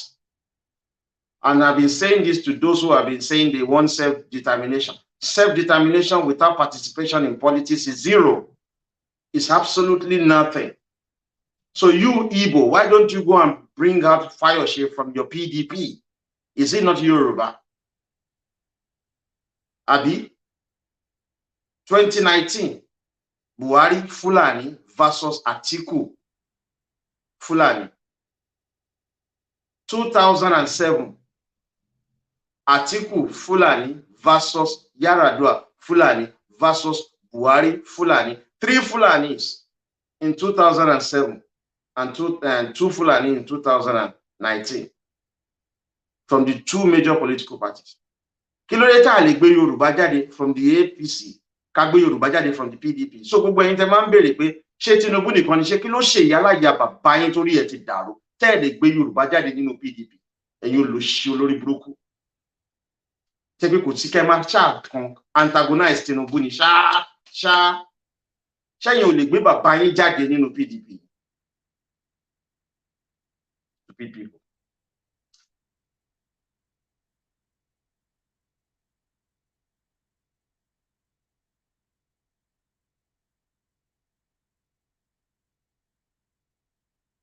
You're asking us how we love America. Don't worry. Yeah. You're right. Tinubu is the leader of the Yoruba APC political party. Who is the leader of the Yoruba PDP political party? Ẹgbẹ́ ẹ̀yin yẹn jáde. Ẹgbẹ́ ọmọ Yorùbá ní PDP jáde, ẹ̀yin wèrè. Tẹ́ máa sọ pé ṣé Tinubu nìkan ni, ẹ̀yin olóṣì. Ṣé PDP kọ́ lẹ̀ support ni? Kílẹ̀ lè gbé Yorùbá jáde ńbẹ̀. Ẹ̀yin olófò kejì.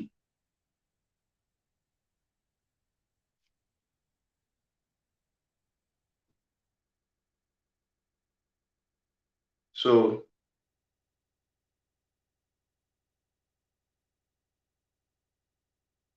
àwọn ọ̀dẹ̀ wọ́n máa sọ̀sọ̀kúsọ. Jẹ́ kí n lọ sí YF page.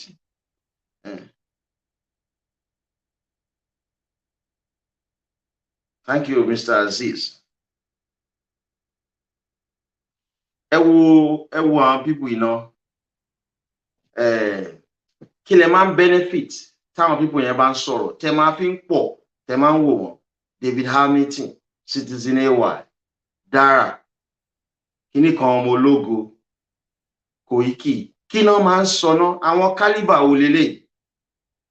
Level of intelligence wo náà fi operate? Wọ́n kàn ń gbowó yín. Wọ́n wá fineness at all. Wọ́n ní policy idea, wọ́n ní initiatives kankan. Àwọn lè dem push the propaganda around Oduduwa Republic. Ẹni bí wọ́n ṣe dákẹ́ lọ, àwọn tó ń gbà wà s'Abuja yẹn, àwa gan tá jẹ́ wá fún pressure àwọn lórí ìlànà ọmọ Oòduà Limited. Professor Banji Akintoye, responsibility máa yẹn ni láti lọ gba àwọn people yẹn. Ó ti sá lọ sí America, ó lọ jókòó. Ó wá da lérú, ó kó àwọn ọmọ kéékèèké jáde, ó ti disappear.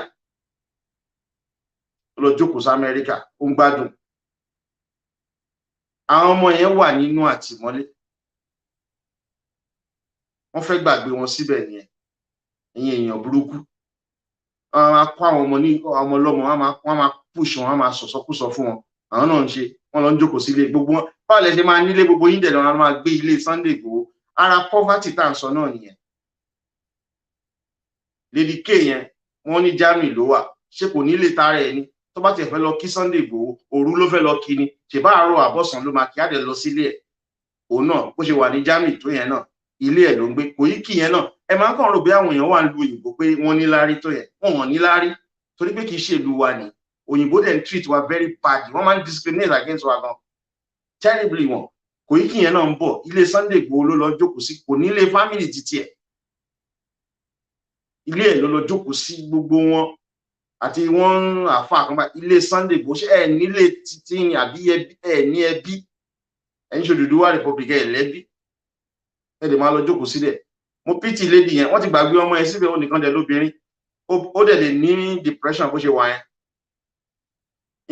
Kò tí ẹ̀ mọ nǹkan tó fi ń jà fún Odùduwà Republic kan, kò lè explain. Tó bá gbé délé ẹjọ́ kò lè defend ara ẹ̀. A máa wò bọ̀ bí ojú ẹran ni, bọ̀ tó kàn lè máa sọ ìsọkúsọ dẹ̀ náà máa ń sọ Agbódùduwà ní Agbódùduwà yìí ní tiwa ní òkè. Wọ́n lè express reason. Fúlàní ń pa wá, Fúlàní wọ́n wà detail. Wọ́n ní in-depth knowledge of the demand for Odùduwà Republic. Ó jẹ́ kí wọ́n gbọ́ ọmọbìnrin yẹn jáde tó máa tẹ̀ máa fa àwọn ọkùnrin yẹn lẹ̀. Wọ́n lọ fi àjọ ọmọ lọ́mọ ni.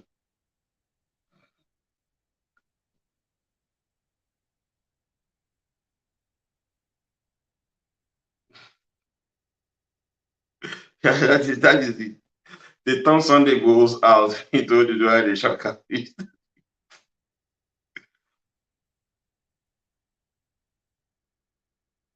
Brainless caliber washed by brainless people.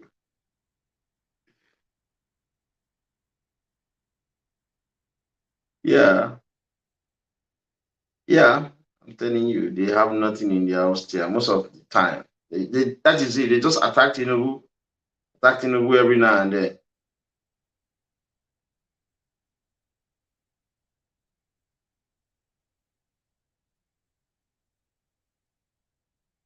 Yeah, let me read what you're saying. Mr. Grandson, when people are concerned about Tinubu, you don't have to take it personal.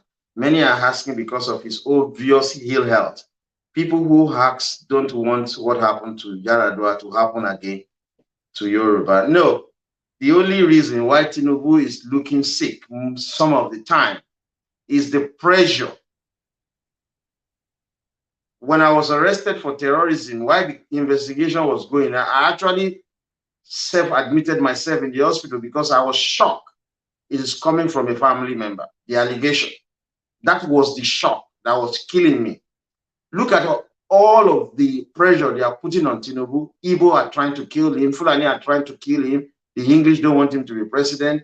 And I believe the people like Ganiyu Adamu and his clique, they will want him dead. He will be okay the moment he's announced as the president-elect of Nigeria. He will regain his health straight. When you are under intense pressure, you tend to look haggard. You tend to look ill.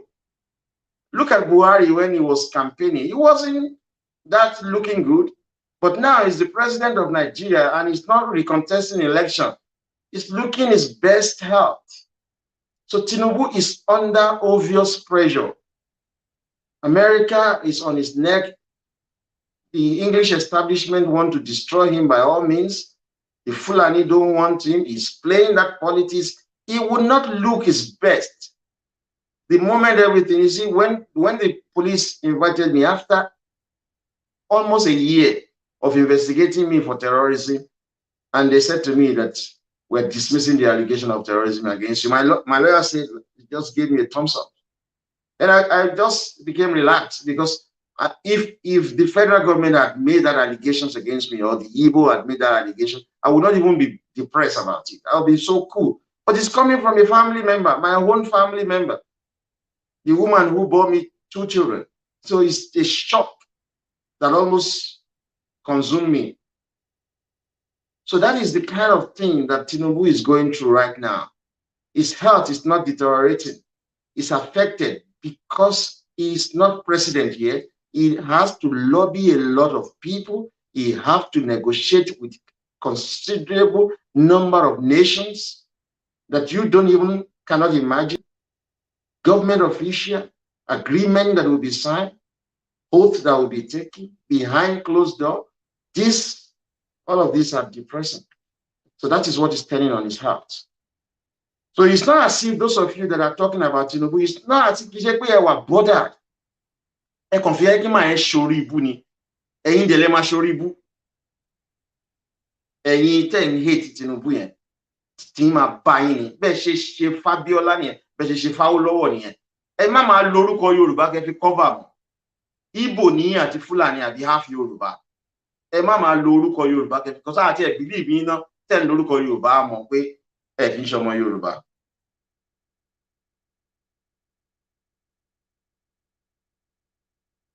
Yeah, you're right, comrade. Tinubu brain is still very fresh. Yeah, you're right, Mr. Akola. How does Buhari look before he was elected in 2015? Didn't he look horrible before he became president? Nnamdi Kanu even used Buhari look to make propaganda against him. That was the truth. He was tense. Nígbà tí election Buhari lọ, kò mọ̀ bóyá òun máa win náà, ó look horrible. Mi mọ̀ nǹkan tó ń jẹ́ pressure. Pressure. Imagine tí máa win case mi, mo máa look more better than I'm looking now. Mo ìwà under tension now. Mo láti prepare fún case mi, mo láti present case, mo láti manage wife, mo láti ṣe family, mo láti ṣe girlfriend, mo láti ṣe oríṣiríṣi. Pressure ni. Àwọn girls yẹn á gbé series.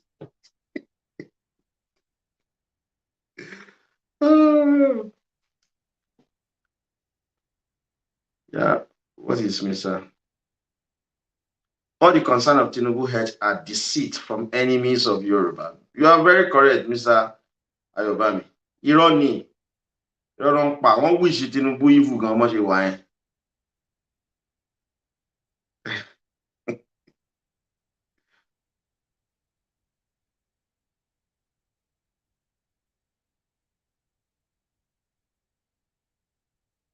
Okay. May Elédùmarè prolong your life. Thank you very much. Kò sí nǹkan tó ń ṣe Tinubu, nǹkan tó ń pè ní tension and pressure nìyẹn. He's fine. Oh, fine.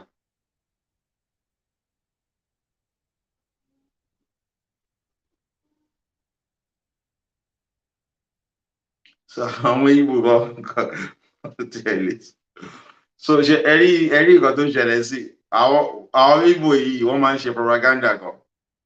Wọ́n náà ti ní wọ́n wo program kan lánàá.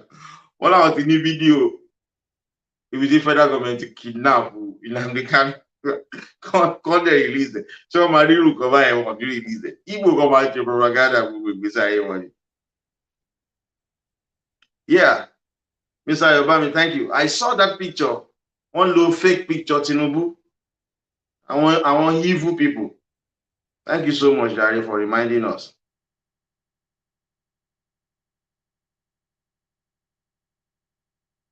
Tinubu is fine.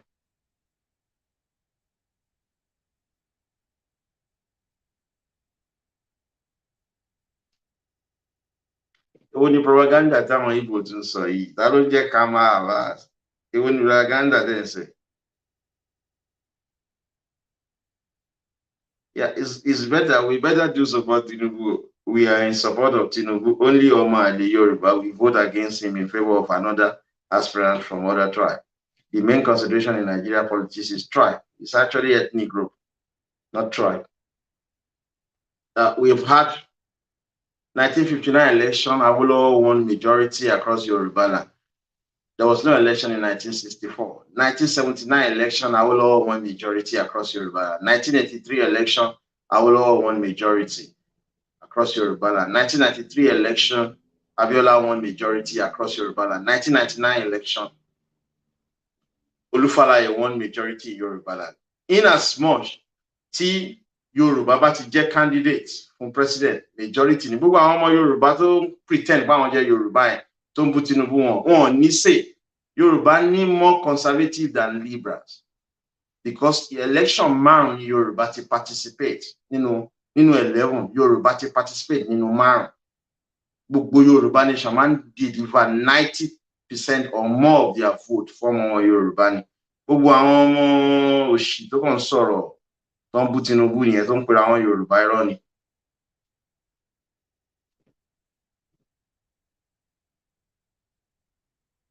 So I will not give you that opportunity because Moman play tit for tat. Prince Adeyemi Tosin, there's a way, I don't like Tinubu for his silence on what is going on in Yoruba land. Idiot. You are the people that are causing confusion, killings across Yoruba land. Yet you want Tinubu to speak. You abuse him every now and then. Eloda Iganganru, Budi wọ́n wá ṣe yín mọ́bẹ̀, ẹ ṣe nǹkan kan, ẹ fẹ́ kí Tinubu sọ̀rọ̀. Wọ́n ṣe handsars, ẹ̀yin lẹ ṣe, ẹ blame lórí Tinubu, ẹ fẹ́ kí Tinubu sọ̀rọ̀. Gbogbo òṣì tẹ́ ń ṣe, wọ́n lọ ṣí Sunday Igboho mọ́lé. Gbàrà, ẹ fẹ́ kí Tinubu sọ̀rọ̀. Ṣebí Tinubu tẹ̀ ń bú náà nìyẹn. Báwo ló ṣe máa sọ̀rọ̀, báwo ló máa dá yín lò? Nǹkan tá à ń sọ fún yín pé Aries máa ń gbẹ̀san, bọ̀tẹ́ ẹ̀ kì í mọ̀. Àwa Aries máa ń gba ẹ̀san. Gbogbo òṣì tẹ́ ń ṣe fún Tinubu yẹn, ẹ fẹ́ kó máa sọ̀rọ̀ fún yín tán bá ti ṣí yín. Ẹ̀yin tẹ́ ń bú, tẹ́ ń ṣépè fún, tẹ́ ń parọ́ oríṣiríṣi mọ́, tẹ́ ń ṣe propaganda. So wọ́n wá ń ba ayé yín jẹ́, wá fẹ́ kí Tinubu máa sọ, ẹ máa jẹ́ pa àwọn leader yín tẹ́jọ́ ń ṣe òṣì yẹn kán máa sọ̀rọ̀ fún yín. Ṣebí Professor Banji Akintoye lẹ pè ní leader Yorùbá ni. Ẹjọ́ sọ̀rọ̀ fún yín. Kí lẹ ní Tinubu fún? You think this generation will take nonsense like our previous generation? Ẹ ṣòṣì sí Tinubu ẹ ń bú. Ẹ rí bẹ́ẹ̀ ṣe máa ń bú èmi tí máa ń fún yín padà ni. Tẹ bá ṣòṣì ọ̀rọ̀ sí mi, màá pa tí yín jẹ́ ni. Mi ò slow tó yẹn. Àwọn generation àwọn ìyá wa yẹn tó ń kàn slow, tá ń ṣèkà fún wa ní kán embrace wọn torí Jésù. No, generation títí wá ti yàtọ̀.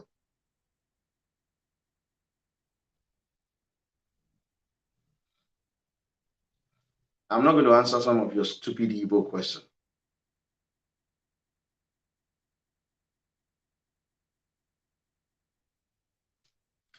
Yeah, liberals are traitors and can't vent for others. Only money is what they know. Liberals are worse than Judas. That is it. Gbogbo àwọn tó ń arrest yẹn, wọ́n ti arrest wọn for a long time. Ààrí lọ́ọ̀yà wọn, wọ́n náà wọ́n ní lọ́ọ̀yà. Lọ́ọ̀yà wọn ò sọ̀rọ̀ lórí TV rí. Ẹ ṣe lọ sí Abuja kẹ́ lọ ṣe protest níbẹ̀. Ẹ ṣe lọ sí Abuja kẹ́ lọ ṣe protest kan free àwọn èèyàn. Ẹ bá ti lu àwọn èèyàn, ẹ dump wọn. Use and dump lẹ máa ń ṣe. Tinubu ò kì í ṣe yẹn.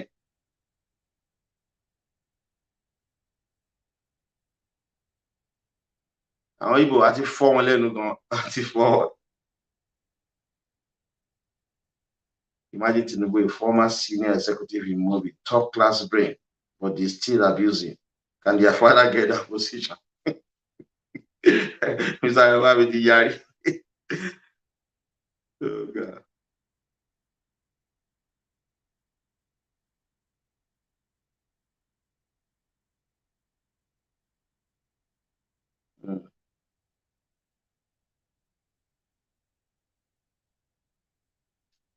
Look, ẹ̀yin tẹ́ ń sọ Fáṣọlá and Ọ̀ṣínbàjò. Ṣebí Àtíkù ó kúrò nínú APC àbí ó lọ gba tíkẹ́ẹ̀tì PDP. Ẹ gbé Fáṣọlá kúrò nínú APC. Kẹ́ lọ fún tíkẹ́ẹ̀tì PDP kó jẹ́ Fáṣọlá versus Tinubu bàbá game. Yorùbá lọ sànjọ́ ẹ̀ dìbò tẹ̀ àní dìbò. Káwọn Haúsá Fúlàní lọ dìbò. Ẹni tẹ́ bá dìbò fún ó ṣe déédéé ara wa. Ẹ̀yin ò tẹ́ ẹ mọ̀ọ́rọ̀ sọ.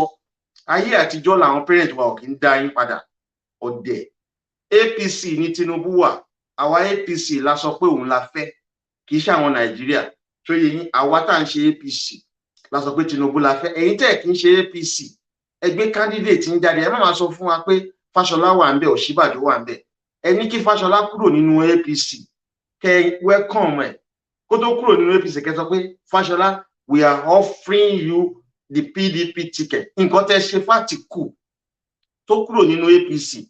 Tẹ́ welcome ẹ̀ pẹ̀lú PDP ticket. Ẹ ṣe the same thing fún Fáṣọlá àbí Ọ̀ṣínbàjò. Tẹ́ bá nífẹ̀ẹ́ wọn dénúdénú, ẹ̀yin wo. Already fún yín generation ilé yàtọ̀, ẹ̀yin wèrè. Tẹ́pọ̀ Tinubu ló máa túnlẹ̀ Yorùbá ṣe. Ẹ wá fẹ́ yẹ kó di president so that ayé wa lè bàjẹ́ fọ́dà.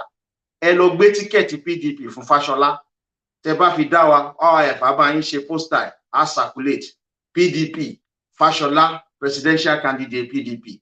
Bí àwọn Fúlàní ṣe ṣe náà nìyẹn. Àtíkù, Tambuwa, Bukola Saraki, Dogara, and the rest of them. Wọ́n kúrò nínú APC. Ẹ lọ fi tíkẹ́ẹ̀tì PDP, ẹ lọ fi welcome wọn. Ẹ sọ fún Fáṣọlá pé tó bá wá sí PDP, ẹ máa fún automatic ticket òun lónìí. Tó bá yẹ pé lóòótọ́ lẹ nífẹ̀ẹ́ Fáṣọlá àbí Ọ̀ṣínbàjò, ẹ lọ gbé wá. Ṣebí Àtíkù náà former vice president. Ẹ lọ gbé Ọ̀ṣínbàjò kúrò nínú APC. Kẹ́ fún ticket PDP. Wà sẹ̀tín àlùkùrán lọ́jọ́ election yẹn Yorùbá ò ní dìbò. A máa mutí ni.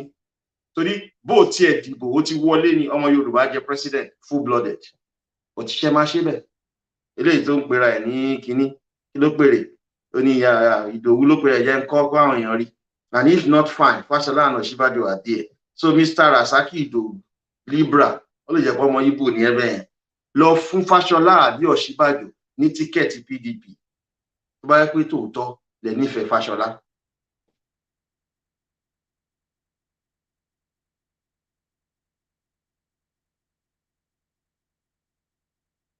Yeah, nǹkan tó máa ṣe yẹ everybody on Tinubu's matter both inside and outside.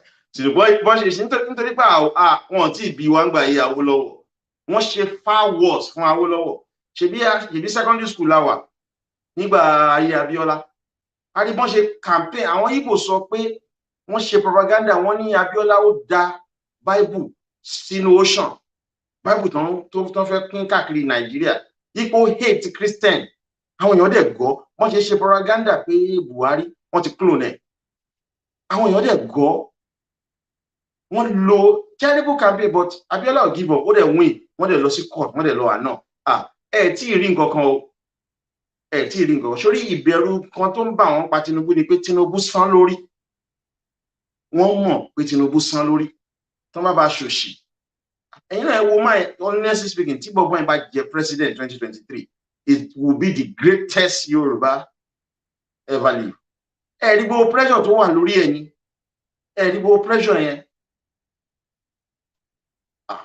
ó pọ̀ gan.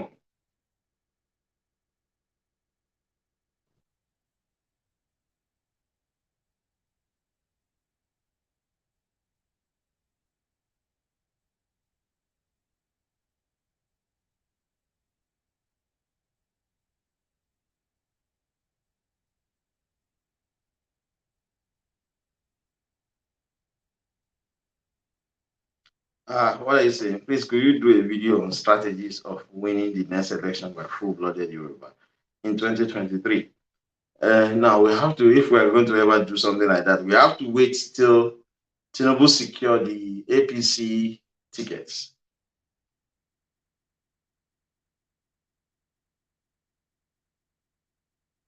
So we will have to do that.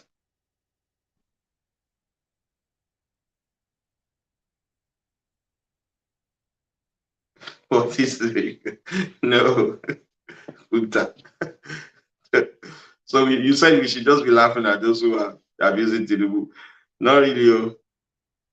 No, we won't be laughing because wọ́n ṣe nìyẹn tó ń ṣe bá ti Abíọ́lá jẹ́ tó ń ṣe nìyẹn tó ń ṣe bá ti Awólọ́wọ̀ jẹ́ tá a bá ń rẹ́rìn-ín pẹ̀lú àwọn pípù yìí wọ́n bá ti Tinubu jẹ́ ìgbésí ayé wa tó má bá Tinubu jẹ́ wọ́n ti bá ayé àwa ìjẹ́ nìyẹn àti ẹ̀ nílè sọ̀rọ̀ mọ́ Tinubu pẹ̀lú gbogbo agbára ẹ̀ ṣáwa ní nǹkan tí Tinubu ní ni ní 1% nǹkan tó ní pẹ̀lú gbogbo agbára ẹ̀ tó bá bá ayé ẹ̀ jẹ́ wọ́n máa pa àwa easily ni easily no man get rid of us.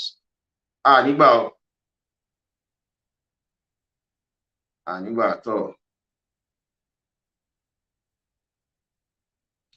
So I think I should allow you to go and do. I think I should allow you to go and do weekend. So we can. Okay, what do you say?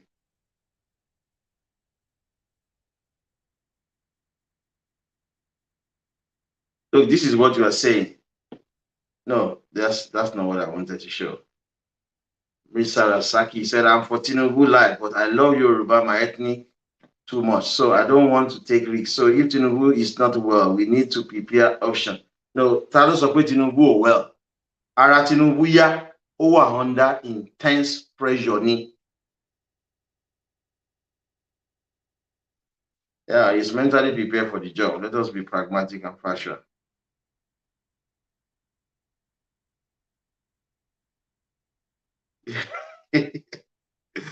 What is this woman saying?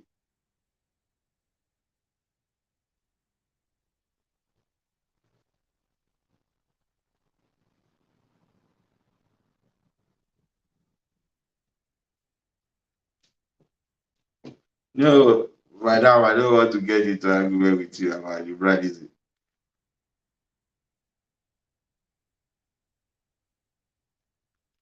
Okay, you're asking me, you said APC committee led by Governor Buni is systematically delaying the APC convention. What is your take on this? Yeah, you're right. They are delaying it because negotiation is still ongoing. That is just the simple truth. Horse trading is still ongoing. They are negotiating. That's what President Bill Clinton said. He said compromises is the heart of politics. People have to compromise. So negotiation is ongoing. But Tinubu cannot compromise to the detriment of the Yoruba nation. We have never produced the president of Nigeria, yet we are the economic backbone of Nigeria and the majority in terms of the population of Nigeria. We contribute 80% of the gross domestic product of Nigeria. That is the size of the Nigerian economy. It's coming from Yoruba land. Lagos State contributes 40% of Nigerian GDP. Ogun State contributes 20% of Nigerian GDP. That's 60% from just two Yoruba State. You factor in the contribution of Osun, Ondo, Ekiti, Oyo, part of Kwara, part of Kogi, part of Delta, and Akoko Edo. We're talking about more than 80% of the gross domestic product of Nigeria. And we contribute 49% of the revenue of the federal government of Nigeria. There are 7 major sources of the revenue of the federal government of Nigeria. NNPC is number 1. We Yoruba contribute 20% of NNPC revenue. There is 0% coming from Igbo land, 0% coming from Hausa Fulani land. You take the Nigerian Customs Service, we Yoruba contribute 95% of the revenue of the custom. Fulani and the South contribute the rest of the 5%. There's nothing coming from Igbo land. You take Federal Inland Revenue Services. That is the taxes paid in Nigeria. We Yoruba will contribute 80% of all the taxes paid in Nigeria. The entire North, the 3 North, Northwest, Northeast, North Central contribute 12%. The remaining is coming from the South, and Southeast. We alone contribute 80% of the federal inland revenue. When you look at Nigerian Port Authority, we contribute 95% of the revenue of the NPA. When you look at NIMASA, we contribute almost 100% of the revenue of NIMASA.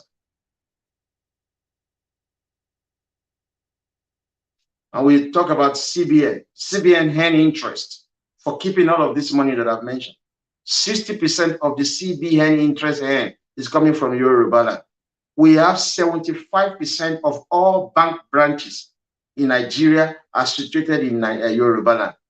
All the bank branches in Nigeria, 75% of the branches are in Yoruba land. So we are the one given 75% of all loans to all businesses in Nigeria.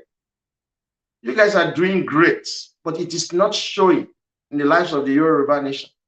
Without organized violence, these people, Fulani and Igbo, will continue to suppress and subjugate the Yoruba nation. We must shut down Lagos for us to be great. Otherwise, we will never be. They are cheating us. I live in United Kingdom. English has always produced the Prime Minister of the United Kingdom because they are the majority and they are the economic backbone. The GDP of London is higher than the entire GDP of Scotland. Scotland is a region. London is just a tiny state within England, a region. That's why the English produce a prime minister. Look at America. America is made great today by the Caucasian. They are the majority. They are the economic backbone of the United States. They produce the presidency of America. They control it 100%. Do you see the black saying that when you have a white man as president of America, the vice must be black? Do they do that? Do they do zoning there? Even in England, the Scottish will not say because the English is the prime minister, the deputy prime minister must be Scottish. They don't do that nonsense. We Yoruba are the economic backbone of Nigeria. We should produce the president, the vice president. We should control the National Assembly. We should control the federal civil service because we feed the Igbo, we feed the Hausa Fulani and the rest of the country. This is our basis. And I said some times ago that we Yoruba will only be the one producing the president of Nigeria beginning from 2023 when Tinubu assumed the presidency of Nigeria. If the Igbo and Fulani don't want us to rule over them, then we should be allowed to leave Nigeria. But they cannot leave without the Yoruba. That is our strength, folks.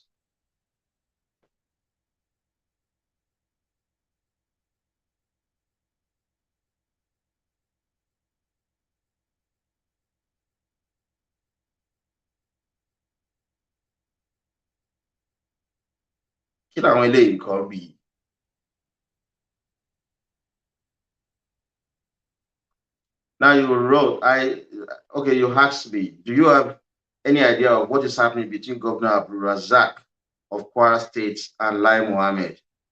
I don't want APC to lose Kwara. Now, both of them are having disagreement. You know, it is politics. Lai Mohammed was part of those who supported Abdul Razak to be governor. He actually funded his campaign then, but Abdul Razak must have sidelined him. This is politics. He sidelined him and he's not taking it. That is the disagreement. So perhaps they will settle it before the next election. And if they cannot settle it, whoever emerges as the governorship candidate of Kwara State, that is how they are going to settle it. That is what is going on between the two of them. Okay, Mr. Prince Adeyemi Tosin. Yeah, I apologize. Please finish reading my comment before thinking otherwise. I'm from Tinubu. I think I read your comment fully. Initially, I just read the very few first paragraph. So I apologize for that. Sorry.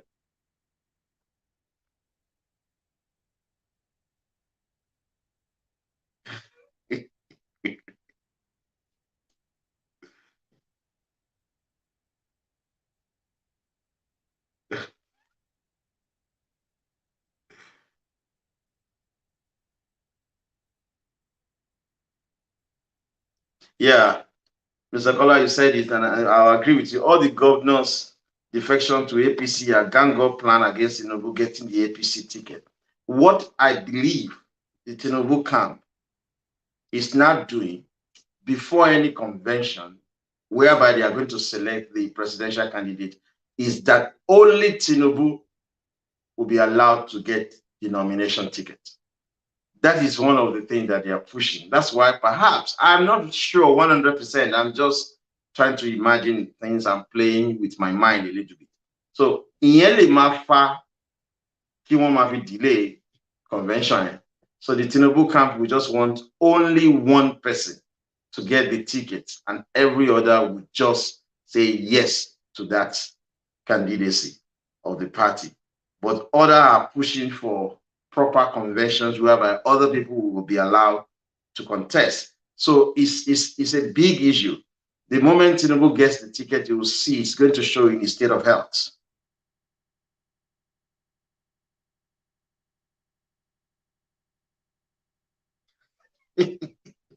Ọ̀gọ́dọ̀ àwọn Igbo yẹn sọ, wọ́n ní hatred fún Tinubu.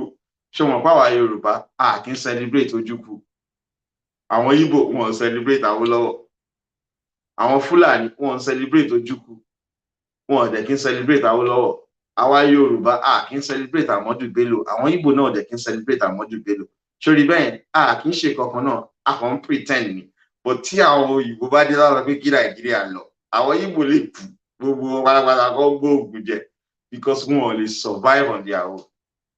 Àwọn Igbo lè survive. Ẹrú làwọn Igbo jẹ fún Yorùbá. Ẹ kàn jẹ́ káwọn ẹrú yẹn kan ṣe yín bí ìgbẹ̀yìn lẹ́jẹ̀rú. Igbo lè survive on their own. Jókà nìyẹn.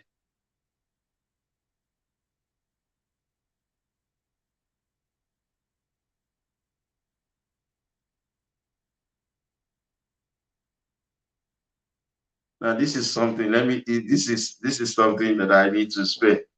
Bola Ogun Mefun, you wrote, I listened to your presentations because they are analytical, top-notch, and basically revealing. Thank you. I honestly hope you are speaking his mind. You're referring to Tinubu. Because personally, I won't subscribe to his leadership style. Does he have your blueprint and this manifesto? Yeah, thank you for that question. Whether Tinubu has my blueprint. Everything Professor Banji Akintoye and Sunday Igboho gangs are doing comes from the playbook of the Young Yoruba for Freedom. Everything is from us. There's no single exception, except the abuse on Tinubu and the public display of their rubbish. But the agitation, whatever they say in support of Oduduwa Republic, has always been what they have read, listened to from YY. Nothing coming from their brain, essentially. Every other thing that has been from their brain are horrible, like adding us to UNPO, like claiming force majeure because people are doing that because they cannot meet up their contractual obligations. All of this other nonsense is not coming from us. So if the liberals can take our playbook, look at the staggered protests you used during the NSAS. It came from our playbook. That's the same thing that we've been advocating for years. If these people can be listening to what we say and applying it, but in a very bad manner, what do you think the Yoruba conservative that we are part of, what do you think they are doing? They are taking notes. So that's why we've always been saying to people, when we put Tinubu there as president, that is the completion of our first stage. Then we'll move into second stage, shutting down Lagos. Without which, you will never get decentralized democracy that Tinubu has always been propounding. So it is not voting Tinubu that we are all about. Voting Tinubu is the completion of stage one of how we think Yoruba land should be governed. So stage two will be street protest. Ballot box, which is participating in politics, is what is related to Tinubu. Thereafter, street protest, which we call organized violence. So putting Tinubu there is not going to change anything if you are not out protesting on the street, shutting down Lagos in order for your children's future to be secured. So, Mr. Bola Ogumefu, that's how politics works. Many of you, like what we do, is like a job for us now. You understand? We can do it. Some of you want the change that we're talking about, but you need to support us. But you won't give any support. You just want everything to be done. That's not how white people do. That's why poor people still give money to support President Trump, because he's saying the exact thing they want to happen. If you believe in our ideology, you need to support us too, so that we can do greater things.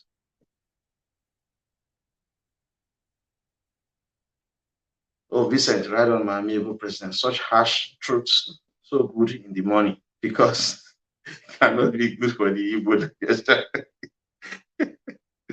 Oh my goodness.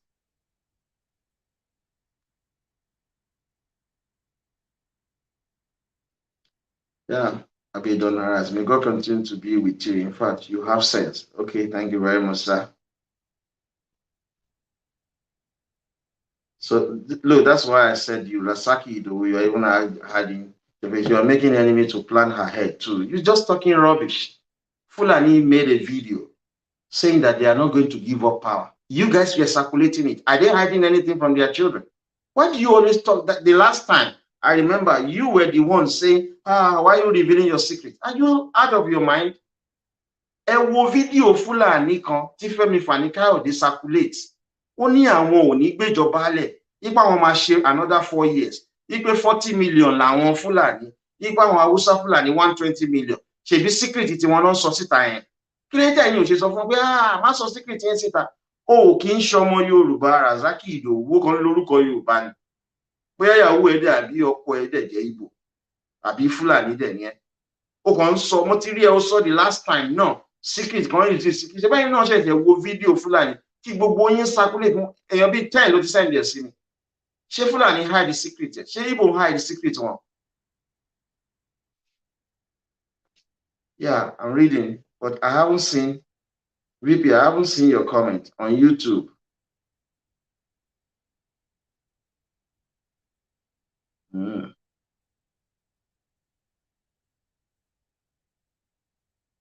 Àwọn Igbo ló ń ṣe yẹn.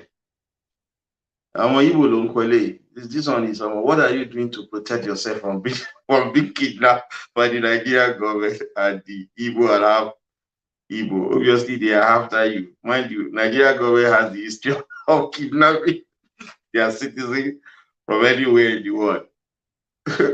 What it done here, Charlie?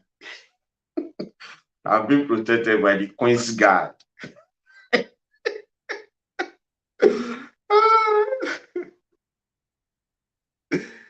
Okay, so that is it. Àwọn Fúlàní lè wá kidnap me lóòótọ́. Àwọn Igbo gangan ló fẹ́ kidnap me. VP, I can't see your comments. I've been trying to look at it.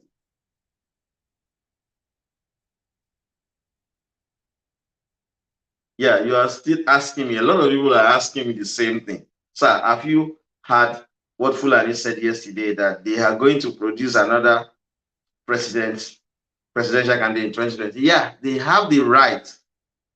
Láti sọ, wọ́n ní right láti sọ. Ṣé báwa náà ti sọ pé I believe in ozoni. Later, you know, ṣe circulate yẹn, can make it go viral. Can make it go viral. So Fulani ní right láti sọ nǹkan tó wù.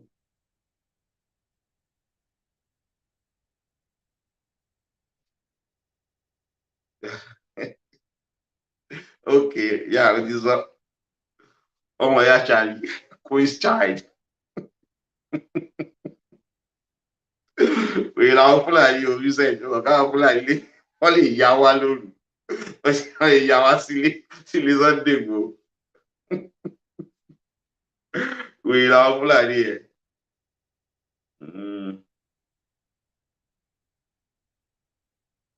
There's a lot of comment that. Okay, this is an evil guy. This guy is consistent. I don't have any reason not to be consistent. I'm not Libra, speaking from both of my mouths. No.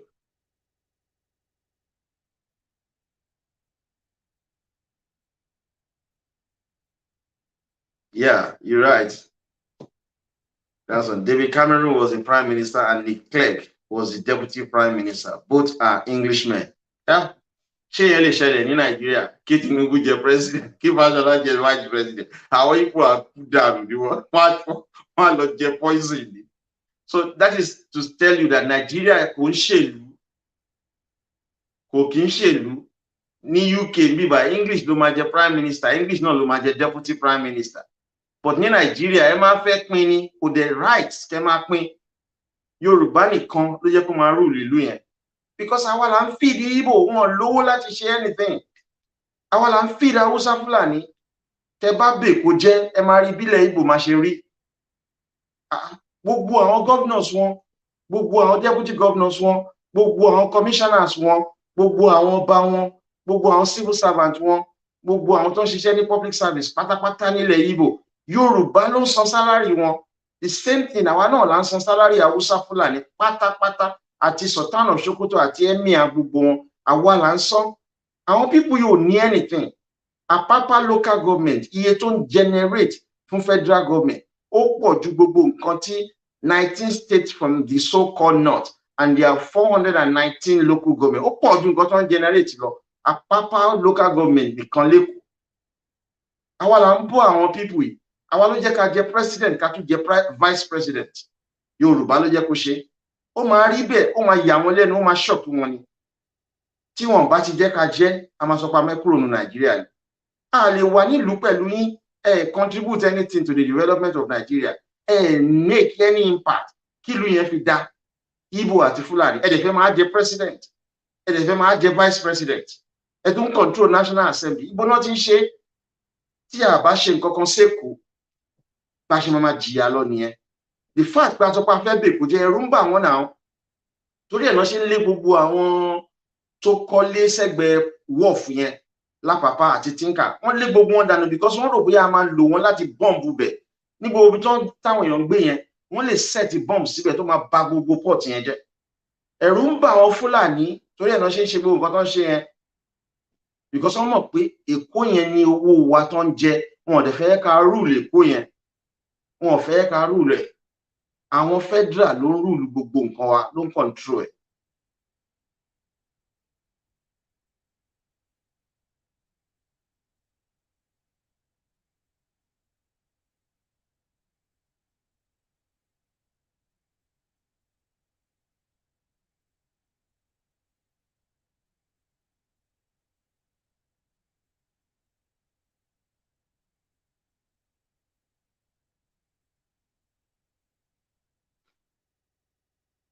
Yeah, you're right. You're right, Folashade. Ilé làbọ̀ ìsinmi oko. When the Igbos retire, they retire to Yoruba land. Don't they have their own homeland? And that is what they do. Hmm?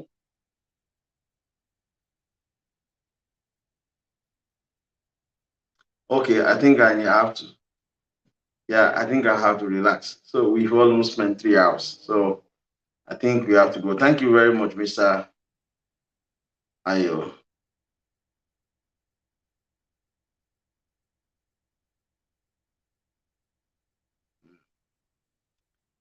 Thank you very much. I'm very grateful. We'll see you soon. Yes.